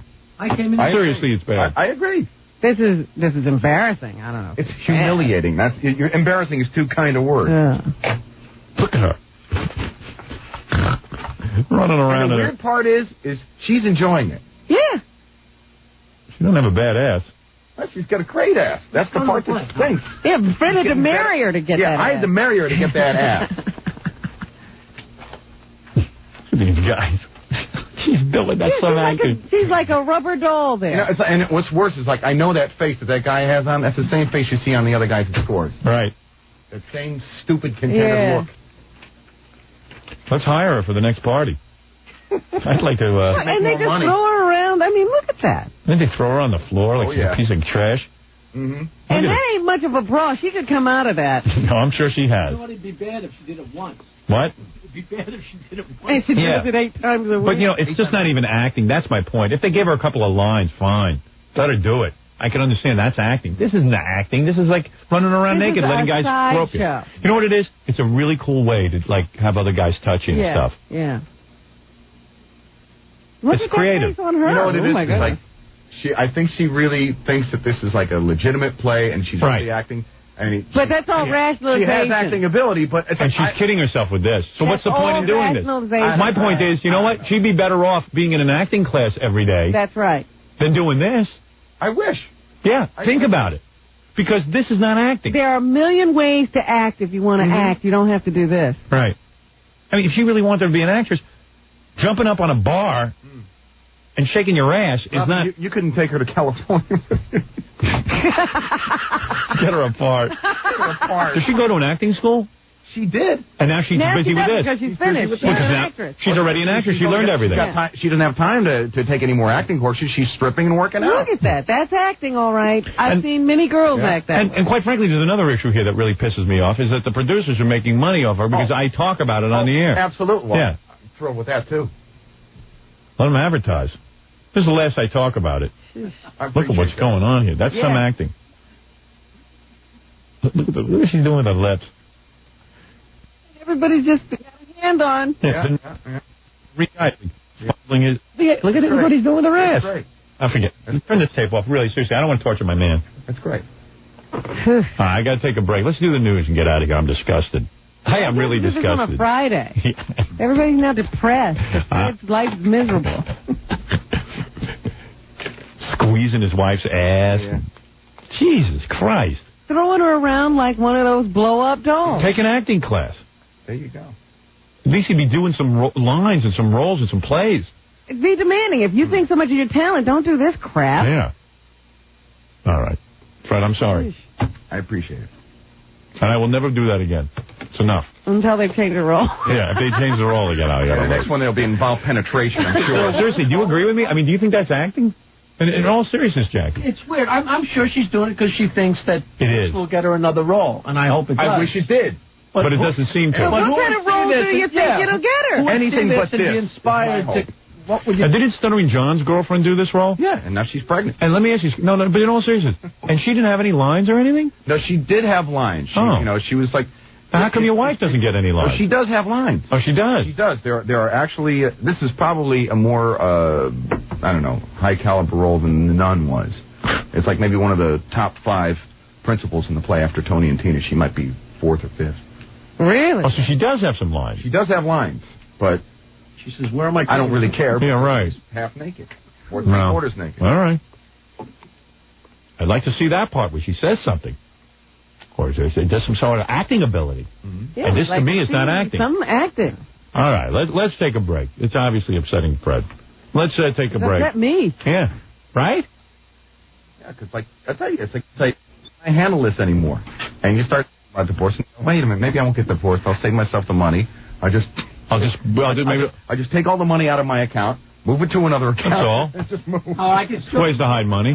I still remember the feeling sitting there and watching my wife get kissed on the stage. It's like a very weird feeling. Yeah, and no offense, Jay, your wife's in place that the community might see. What community? No community. There's 6 chairs. For the community. It's a free play, and there's 6 chairs in some guy's living room, and his wife's making out and pretending. They put him on an apple orchard. Yeah, I mean, don't even get into it with your wife. I could set her straight. That High Tide thing was a national show. All right, listen, we're not on your wife now. We're talking about Fred's situation. But even the one thing I can say for Nancy, she never accepted a role without too many lines. Yeah, at least she has some lines in it. On stage. But I was commiserating with Fred, saying it must be really impossible to watch that because just listen, you married your wife. She was into this dopey stuff, so that's your cross to bear. That's your bailiwick. Fred didn't bargain for any of this. Sitting there making out. I didn't bargain for a stripper. Right. If I'd wanted a stripper, I would have married a stripper. Forget it. Just put it out of your mind. You might have to get a divorce. But I just got to say, when you're talking about it... Get a stripper. When you're talking about it and you say, oh, yeah, now Fred's wife is stripping on stage, you really can't imagine it until you see... I mean, it's just... It's awful. You really think about divorce? It crosses your mind? I'd be lying if I said it didn't cross my mind. Really? Yeah. Wow. Wow, Fred.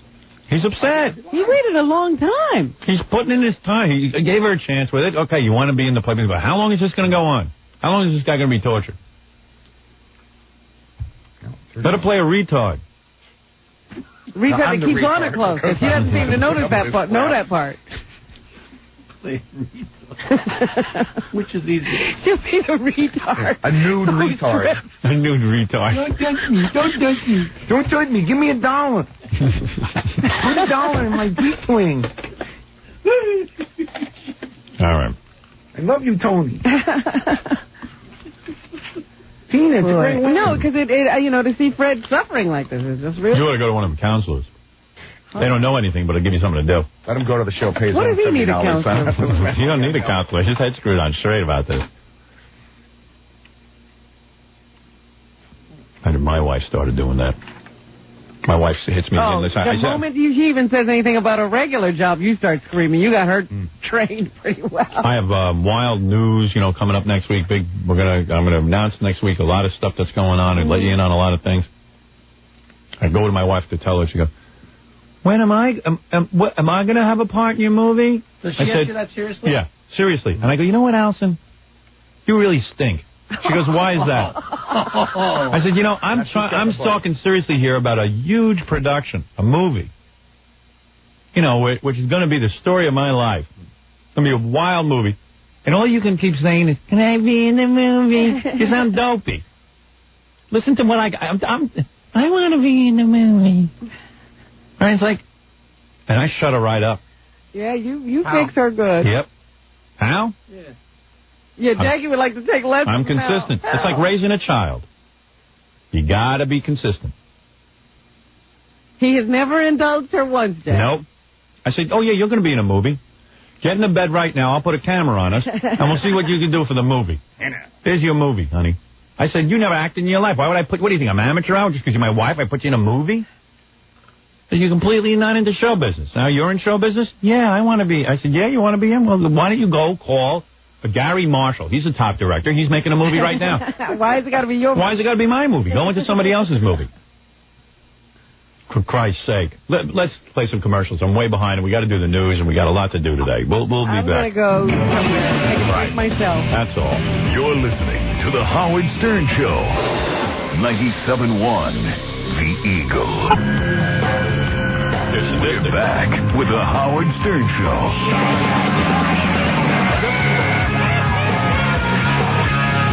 Got a lot of faxes about Fred's situation. Just real quick, and then we'll get right to the news. Hey, Howard, I'm putting on a backyard play, and I'm looking for someone to get naked and bend over a picket fence. He's wondering if he can hire your wife. What's it say? Fred, get rid of her. Is your wife even looking for other work? Be a man. Be a man. Put your foot down. She disgusts me. Oh, yeah, F. Jaggy. I agree with everything that man said. Here's another guy, completely different guy. Fred, be a man. Put your foot down. Demand some respect. She's your wife. If you let her walk all over you, you'll live to regret it. Already am. You should have stopped it a long time ago. Demand some damn respect. Be a man, Fred. He's a soft-spoken guy, this Fred. He's a nice guy. Yeah. He's the guy women are always saying they want. Yeah, somebody you can talk to, and then you get him and you abuse him. Yeah. Fred, a word of advice. Throw away the bloody socks. OJ. Fred, you fool, dump the... And he uses the C word today. Oh, boy. Oh. I may use that. Fred is a pathetic pussy whip faggot. Signed, a friend. I'd say pussy whip. I think he means faggot in the sense that you're not a man. You're not standing up. Right, not as a homosexual. Right. Although you might be a homosexual. I might be. Right. Century's still young. Fred, do yourself a favor. When you give your wife an injection, use a condom because this marriage will fail. You don't want to knock her up. Here's a guy who says if you would put it out over your 1-800 number, he would pay $29.95 just to see... Yeah, he'd pay to see Fred's wife do her thing. Yeah. Dear Fred, get rid of that idiot bitch of a wife you have before she F's you over completely. If you think she's being faithful to you, you must be an effing idiot. Fred, protect yourself. Seriously, go to a lawyer and prepare your effing self, you poor dope. Yes, you're supposed to make her quit. If she starts resenting you, kick the bitch out to the curb. She is a useless piece of garbage. She should go to Hollywood and be a failed actress porno hole. Divorce her, divorce her, divorce her, divorce her. Signed, Bill Clinton. No. They're pretty vicious. Yeah, they are.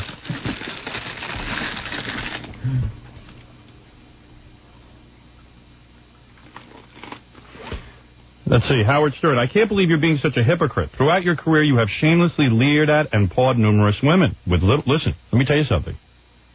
I get paid for it, at least. And at least I'm doing a broadcast where I'm talking and doing things. This woman is just taking her clothes off and humping guys. It's a big difference. I'm not doing porno movies and having sex with women. Big difference. It's not almost in private. Yeah. For God's sake. There's so many faxes here, I can't even... You can't get through them all. Yeah, please. There's a theme there, though. Nobody has taken Allison's side. No, they all see it, Fred. Disgusting. All right, where were we, Robin? Let's do some news, and let's call it a weekend. You have to get out to Hollywood.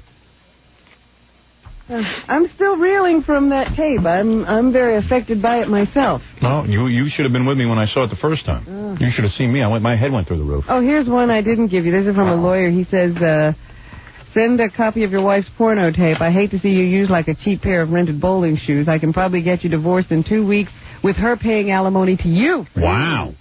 What's that say? That guy's moving.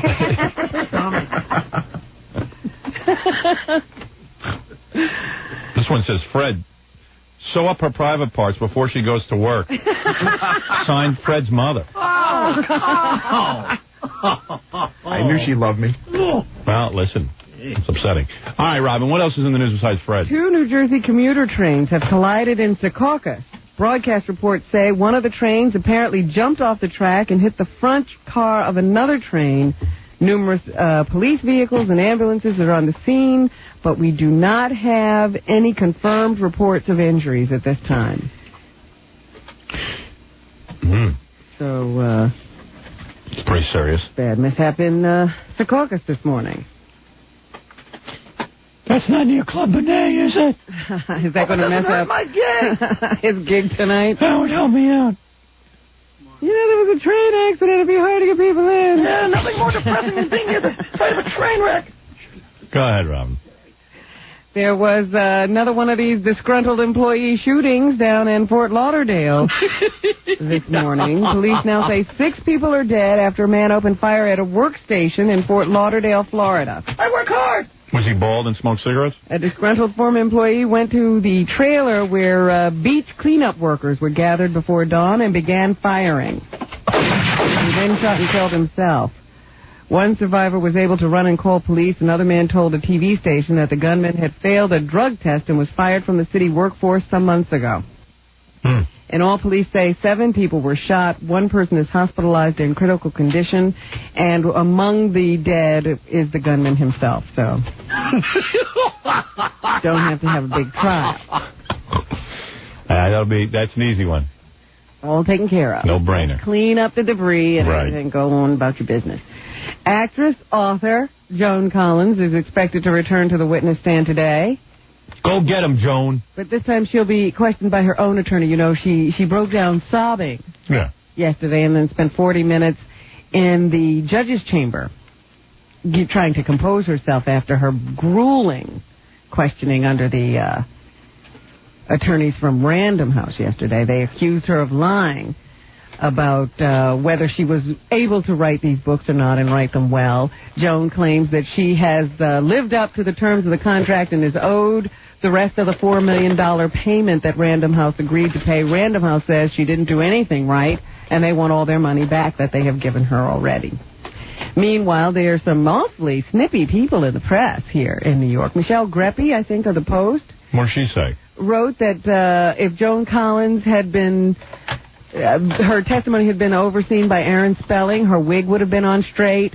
Michelle Greppy is a creep who doesn't recognize that she's in the same business of being a talent, if you will. Mm-hmm. She sees herself as different than Joan Collins. Yeah, she sees herself as different than Joan Collins. She's angry that Joan Collins has a book contract and she's a writer. Well, the point is that one day maybe Michelle Greppy will be lucky enough to get a book contract, and then some company like Random House will stiff her on a contract, and she'll have to go hire tons of lawyers to get her money. And then any person who is an artist for a living, whether you're a writer, I don't care if you lay brick for a living. If somebody stiffs you on an agreement, especially a written agreement, every working man and woman out there should be supporting Joan Collins. Not the fact that she's a millionaire, not the fact that she's getting paid this outrageous amount of money. Of course it's a ridiculous amount of money. The point is, Random House made a contract with her. She delivered the goods. And what they did was sign a bad deal. Now they don't want to pay her. They want to make her out to be some kind of mental patient. Why comment on her whether her wig is straight or not? I've had bosses. I'm in a case right now, same exact thing. They try to throw all kinds of garbage at you, but the truth stands. The contract is there. Pay up. Don't make bad contracts then. And Michelle should know that this term that Joan Collins' writing was ridiculous could be applied to anyone. It's a matter of personal opinion. Right, and they should have put that in the contract. They should have put out rules and regulations for the performance. And Michelle Greppy, whether she knows it or not, is actually in the entertainment industry. Who does she write for? The Post. The Post. The Post is it's a job that is a writer. And what if the Post decides not to pay you, Michelle? Who are you going to fight? Are you going to hope they make fun of your wig, or are you going to hope they make fun of you? Why would you be attacking her? But once again, this is... She doesn't understand who... You know what it is? It's too close to her. Yeah, the people want to attack someone who's glamorous, or... The woman was once a star, Joan Collins, so she's fading now. This is her last hurrah. She was made a deal by this guy, Swifty Lazar, probably when she was a lot hotter. And, the Random House sees she's not hot she's not that hot anymore. And they fear that they're not going to make back the money that they spent. They want to put out the book. They just don't want to put it out paying her $4 million. Look, Random House has an obligation here. They must honor. And I don't know Michelle Greppy. I don't know what's on her mind, but she hasn't thought this through clearly. It just sounded to me like a woman who, well, I'm a writer, and I'm sick of all these non-writers getting book contracts. Yeah, well, who's to say who's a writer? It's like I read sportscasters. They write articles about how horrible it is that this one gets paid too much money. I say, it's amazing. Sportscasters don't understand. They're in the entertainment industry, too. And they would take as much money as they could get if they got hot. But also that they created this ability because of writing about these people. If they didn't write about them and publicize it and give these people names, they wouldn't be able to get all of that money. I suggest everybody listening right now is in Joan Collins' situation. In one form or another. And you're working for somebody. What would those sports writers write about if those guys didn't play? Right. Nothing. And what would they do? Nothing. Yeah. They'd be out of jobs. So Michelle Greppy, instead of writing that what they're doing to Joan Collins is wrong, is busy commenting on her wig, and it's supposed to be funny. It's not even funny. It's pathetic. Well, if you said that Joan Collins' wig was on crooked, you would be tarred and feathered. Michelle Greppy will not ever have anyone say to her, "How dare you? How could you say that about that woman?" Does Joan Collins wear a wig? Yes, sometimes. Oh, sure. Was it on crooked? I would like to see that. I can only go by Michelle Greppy, who says Aaron Spelling would have had her wig on. Nothing better than an old broad with a wig. You grab her head, you throw her down on her knees, and then you grab her hair off her head. Well, oftentimes, from what I understand, many of these Hollywood actresses and so forth, you can't keep your hair looking perfect all the time. See. So you get a perfect wig and you drop it on like a hat. Right. What's wrong with that? The old broad wants to look good. All right, what else is in the news, Robin?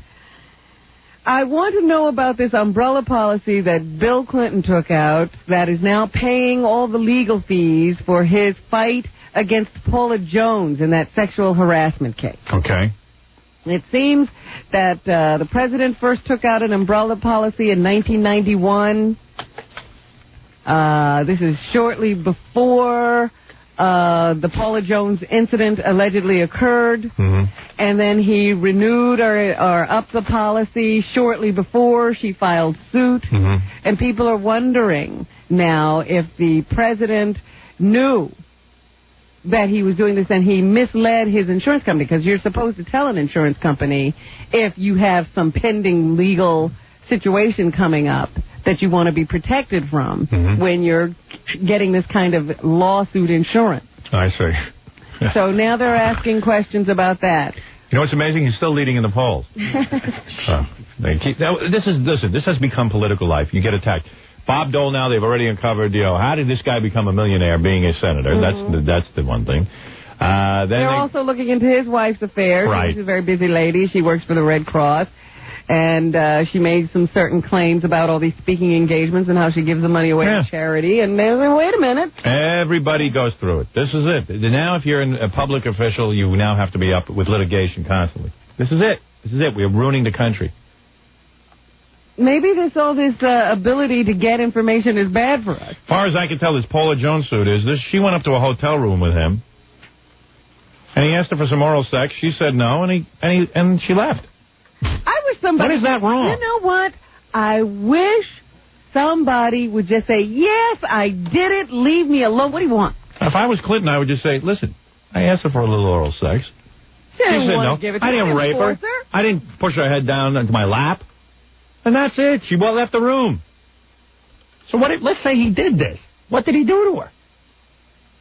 He didn't do a damn thing to her. She flirted with him. He made his move. She said no. What's the crime? What is the actual crime? That's what I'm telling you. There is no crime. She's saying that it destroyed her life. I don't understand But this. even then, it wasn't the president who wrote the article that named her and alleged that she had sex with the president. She would have been totally anonymous. So why not sue that magazine, not the president? You're now asking yourself questions I have asked for the last couple of years. And there's no way to say no. He should have just jumped on top of her and did her. And on to the next broad. It would have been the same. Yeah, this guy can't get a break. And right away, it's a big story. It should have been dismissed already. I would have read this. I'm a judge. I said, okay, let's see. She says she went up to a room. They were flirting with each other, right? That was admitted. What is she doing going to a room with a guy? Well, she doesn't say she was flirting with him. You know, she was going to his room to work for the governor's administration. Okay, fine. And she got this personal invitation to go see him. Fine. So she took it. She went up, and he said to her, by the way, I find you very attractive. I would like to have sex with you. And she said, I'm not interested. He said, oh, okay. That's the crime? Hello? So you're going to tie up the presidency of the United States? I'm now thinking it's hysterical. of the story that, she says he dropped his pants. It's kind of funny to think of a governor or somebody. He's guilty of being attracted to a woman. Look at Hillary. I'd be asking broads for oral sex, too. Oh, stop that. That is not... What Hillary looks like have to do with anything? Nobody told him to marry her. Hey, guy made a mistake. He didn't know he'd be president. She got very chubby legs. I don't dig that on a broad. Tree trunks. Yeah. All Tree I trunk know legs. is Looks that like a guy's legs, right? A lot of people Yeah. say he wouldn't be president without Hillary. Whatever. Hey, at least he didn't kill her like O.J. The Justice Department is suing the Days Inn hotel chain for not providing user-friendly facilities for disabled travelers. That's another crock of crap. Guy starts... let me tell you something about it. What is the name of the hotel? Days Inn. Let me tell you about Days Inn. We're all sitting here, high on our mighty horses. The guy who probably started Days Inn was not a rich man, probably mortgaged his ass up to his elbows to start this chain of motels.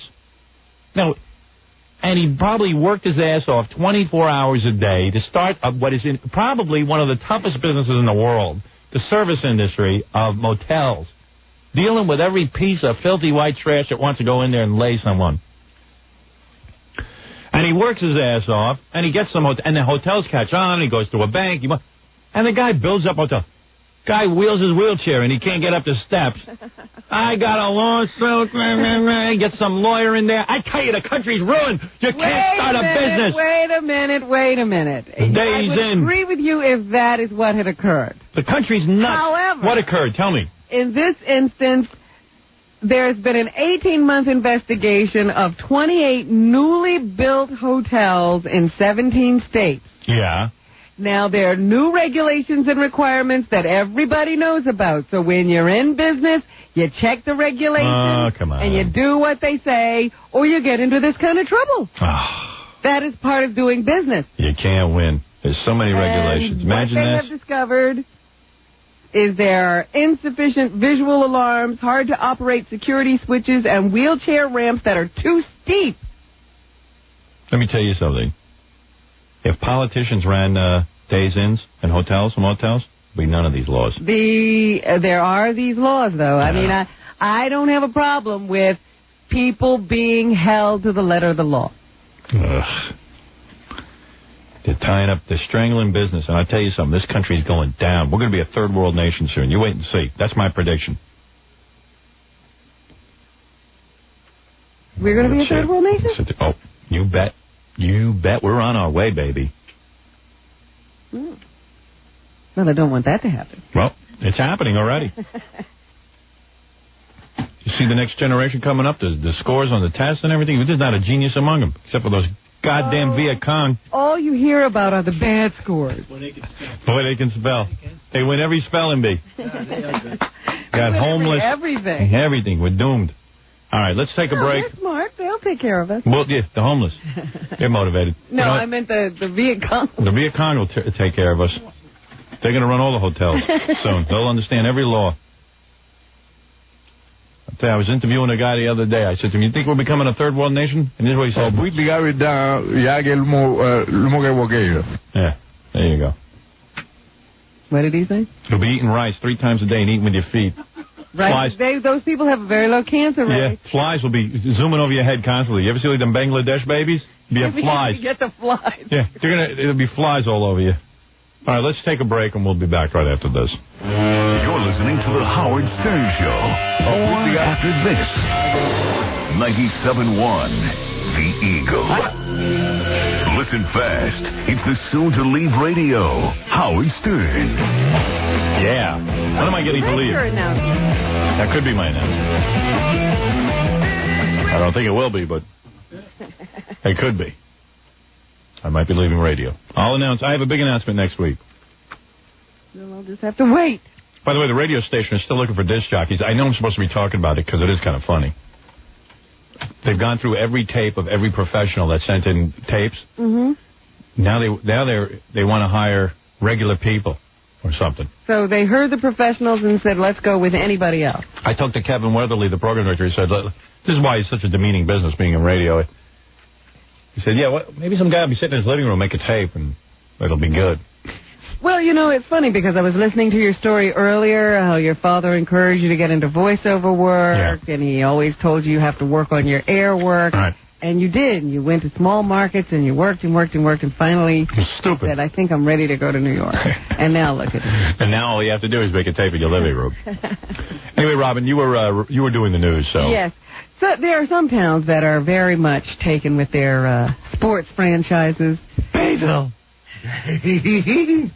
Bayville Yankees. Not the least of which is Cleveland, which had the Browns spirited away from them by the mad owner who decided to take them to Baltimore.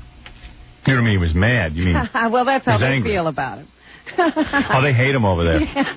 They think he must be out of his mind to leave. That's all they talk about up there. I was there. I mean, it's like, I was in Cleveland. There's a strip club, and, there's not much else. There's that rock and roll. Some of the fans have said, now we have nothing. Right. There really is nothing to do. I don't mind going to Cleveland and have nothing to do because I don't do anything anyway. It's fine for you. But people who want a life, I mean, there is nothing going on. So anyway, yesterday it was announced that the NFL and the people of Cleveland have come to an agreement. Yes. Now, the team is leaving. Right. Going to Baltimore. But they will not be able to take the team colors or the team name. Gee, that's got to be killing him. So Cleveland will have a name and colors, but no players. And they are promised now that they will have a team in 1999. What year is this? 1996. So that's 9 years away. They got to wait 9 years? Well, they've got to build a new stadium anyway. Right. So while they're working on that, they have some time now to let the NFL find them a team. Either it'll be an expansion team or a currently existing team, but they will have a team. So Cleveland will rip away a team from their hometown. Yes, or maybe there'll be another expansion. Oh. That's, I'm sure, what everybody would hope. That's not fair. I think it's great that Cleveland's whining like that. Make it a hot commodity. Well, they're very smart. They fought and fought and fought until they got some recognition. Baltimore's been without a team for years. Right. I mean, at least 10 years since the Colts left. It'd be really funny if Baltimore didn't even support the team. They go there and nobody shows up. Oh, there's nothing to do in Baltimore either. Right. So they need a team. Now they'll just have to pick a new name and new colors because they can't be the Browns anymore. It won't be the Baltimore Browns. They could be the blacks. It's mostly black people playing anyway.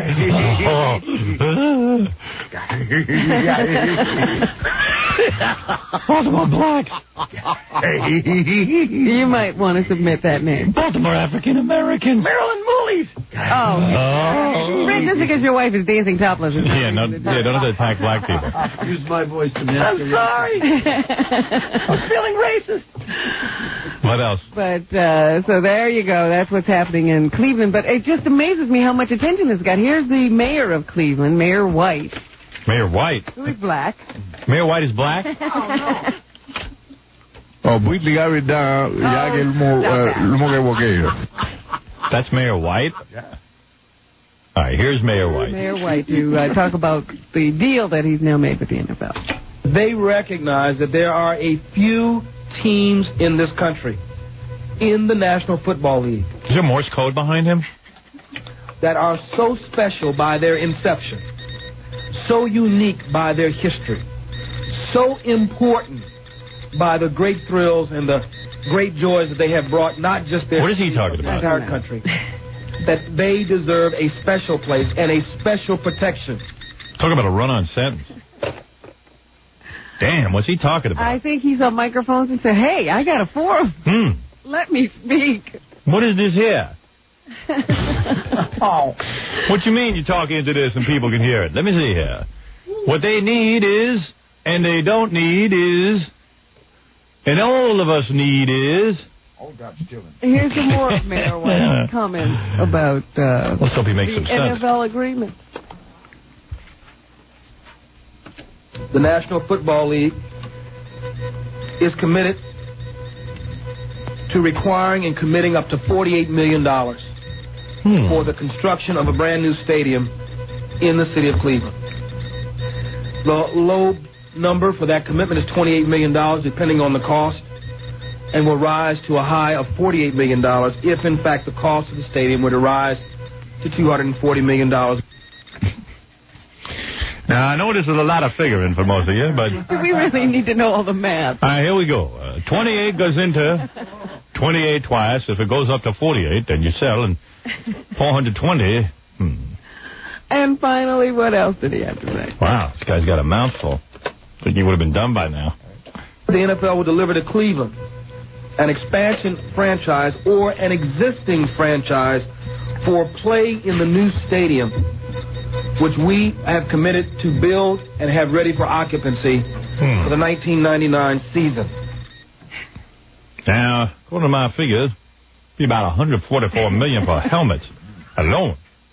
You're talking about an investment in capital. He commended the NFL for dealing with him in a very forthright and honorable way during all of these negotiations. Thank you. And Baltimore, meanwhile, now has a team. They don't have a name. They don't have any colors, but they have a team. And now they have to look for a coach, I guess. And they have been talking to the newly retired Don Shula of the Miami Dolphins. That's not my interest at the present time. You know, I don't know what it's going to be down the road, a year from now or 2 years from now, and that's why when asked about it earlier, I made the statement, you never say never. 2 years from now, you'll have 1 foot in the grave. He's 66 years old, and he says right now he's really enjoying retirement. Relaxing. But he will entertain these talks because, you know, these opportunities don't come up all the time. Translation, Baltimore sucks. That's what he's trying to say. He worked in Baltimore before. Of course.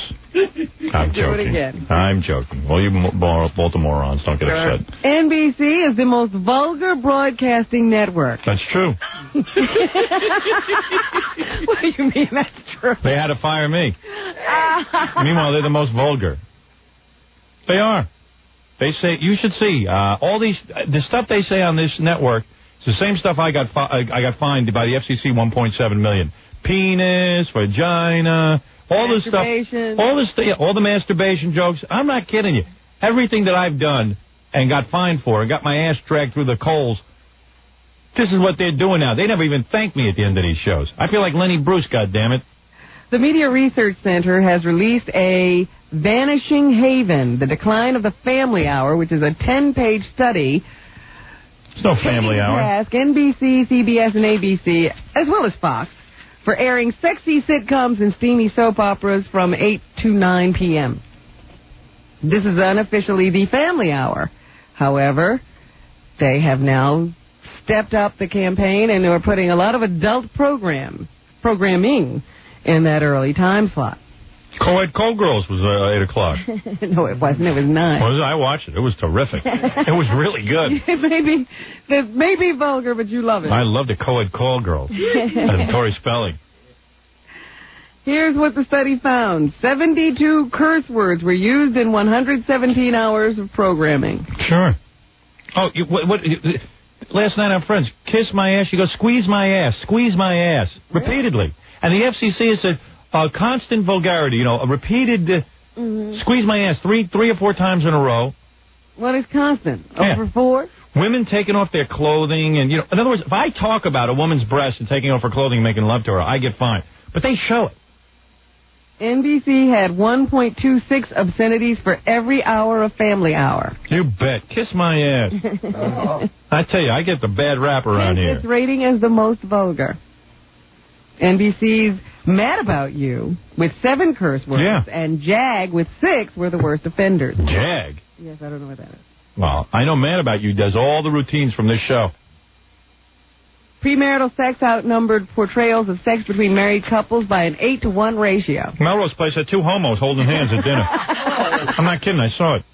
I watched it. I laughed my ass off. Had the most sensual treatments per hour of any network. You bet. Fox, let me tell you something. The one they call it Fox. Fox had Melrose Place airs at 8 o'clock. You should see what goes on. Though they say all 4 networks are closely grouped in this category. The term bite me was used 4 times. Well, I gotta tell you, I've seen worse than that. On the October 13th episode of Fox's Strange Luck, a character uttered the F word, which was bleeped on the soundtrack. Characters on NBC's Friends and CBS's Almost Perfect had sex with partners they barely knew.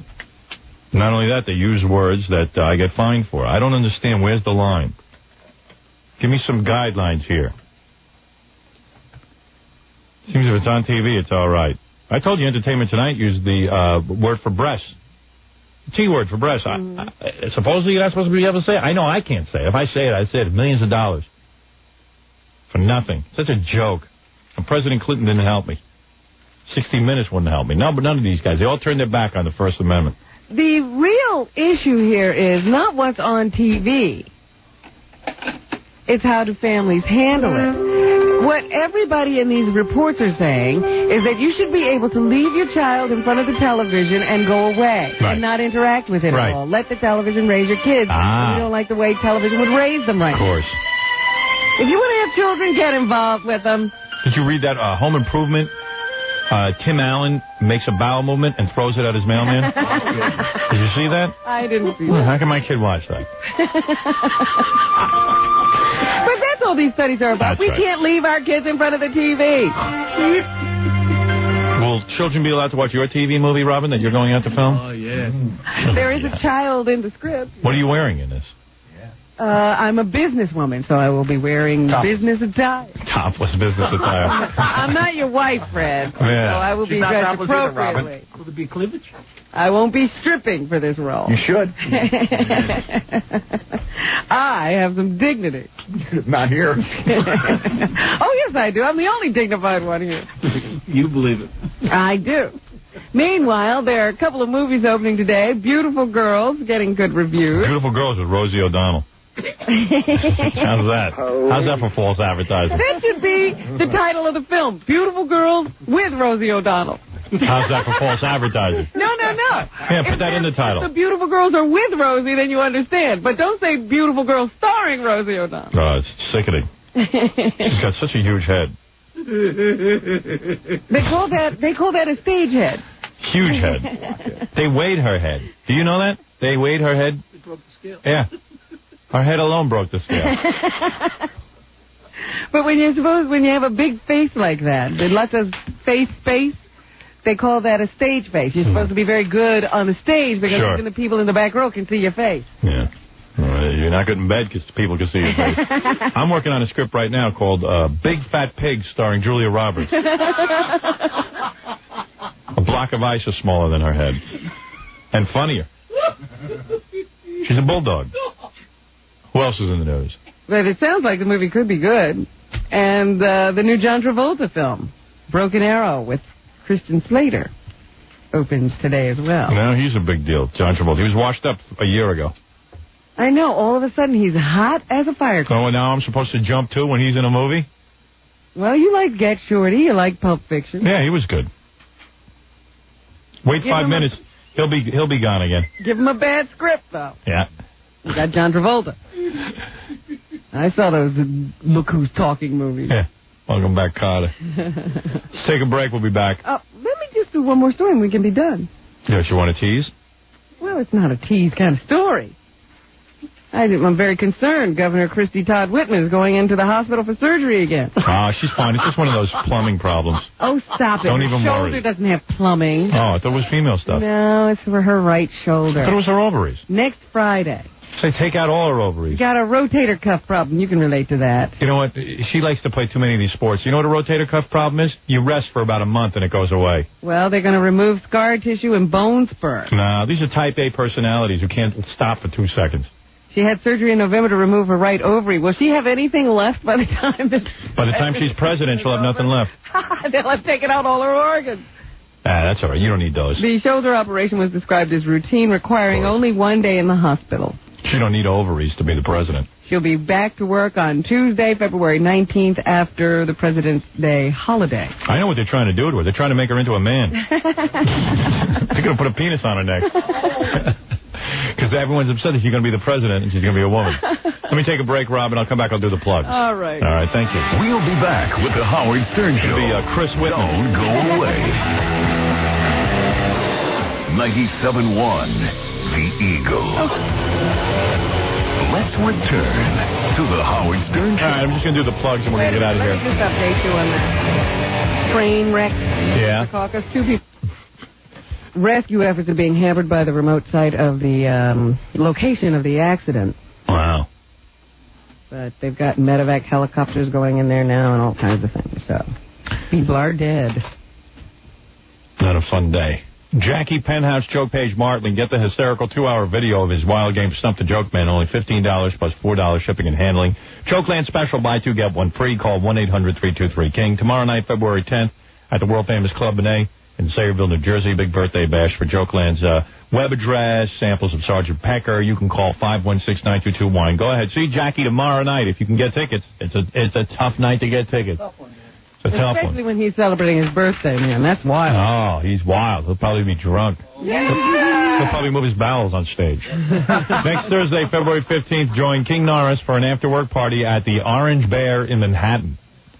Oh, and Jackie must say, get well soon to his fellow friar, Henny Youngman, who has taken a nasty fall in his apartment and is back in the hospital. That's never a good thing. He fell a couple of weeks ago? Jackie on top of it. Well, he's back in the hospital, Jackie. I don't know if he had gotten out. In the hospital for a couple of weeks. Really? Well, he's back in the hospital. I know that. Join Baba Booey. You're not telling him anything he doesn't know. Don't you know I'm up on Henny? Today, from 5 to 7 p.m. at the Princeton Ski Shop's Giant Stadium Blowout Ski and Snowboard Show at the Meadowlands. Also, Robin will be in Los Angeles this weekend taping. It's not like a public appearance. Why not? People come down and watch you act. Where's it going to be? I have no clue. What hotel will you be in so people can visit you? I don't know that. Don't miss Stuttering John appearing in Tony and Tina's wedding this Wednesday and Thursday night. I mean, you can't come down there and watch you film your movie? I don't Movie of the week? So. Where's my key light? It's a closed set. Come see Steve the Gorilla Gorilla performing in Grandma Sylvia's funeral at the Soho Playhouse Wednesday through Sunday. Oh. Can I just say I was at Princeton Ski Shop last night. I won't be there today. I don't know how. Oh, did they put that in? Yes, It? I don't want anyone to come and look for me. Gilbert Gottfried will be appearing at Caroline's this Sunday, February 11th. Our good friend Gilbert throwing in a plug for some reason. Gilbert. If you're planning a wedding, he doesn't come on the show anyway, just plugs. Oh. If you're planning a wedding or party, you need a DJ, call Scott the Engineer's Rocket Entertainment at 718-BAG-5040. Okay. There you go. See you on Monday, Robin. Have a good trip. Come back next week for a big announcement. I have a big announcement next week. And blah, blah, blah.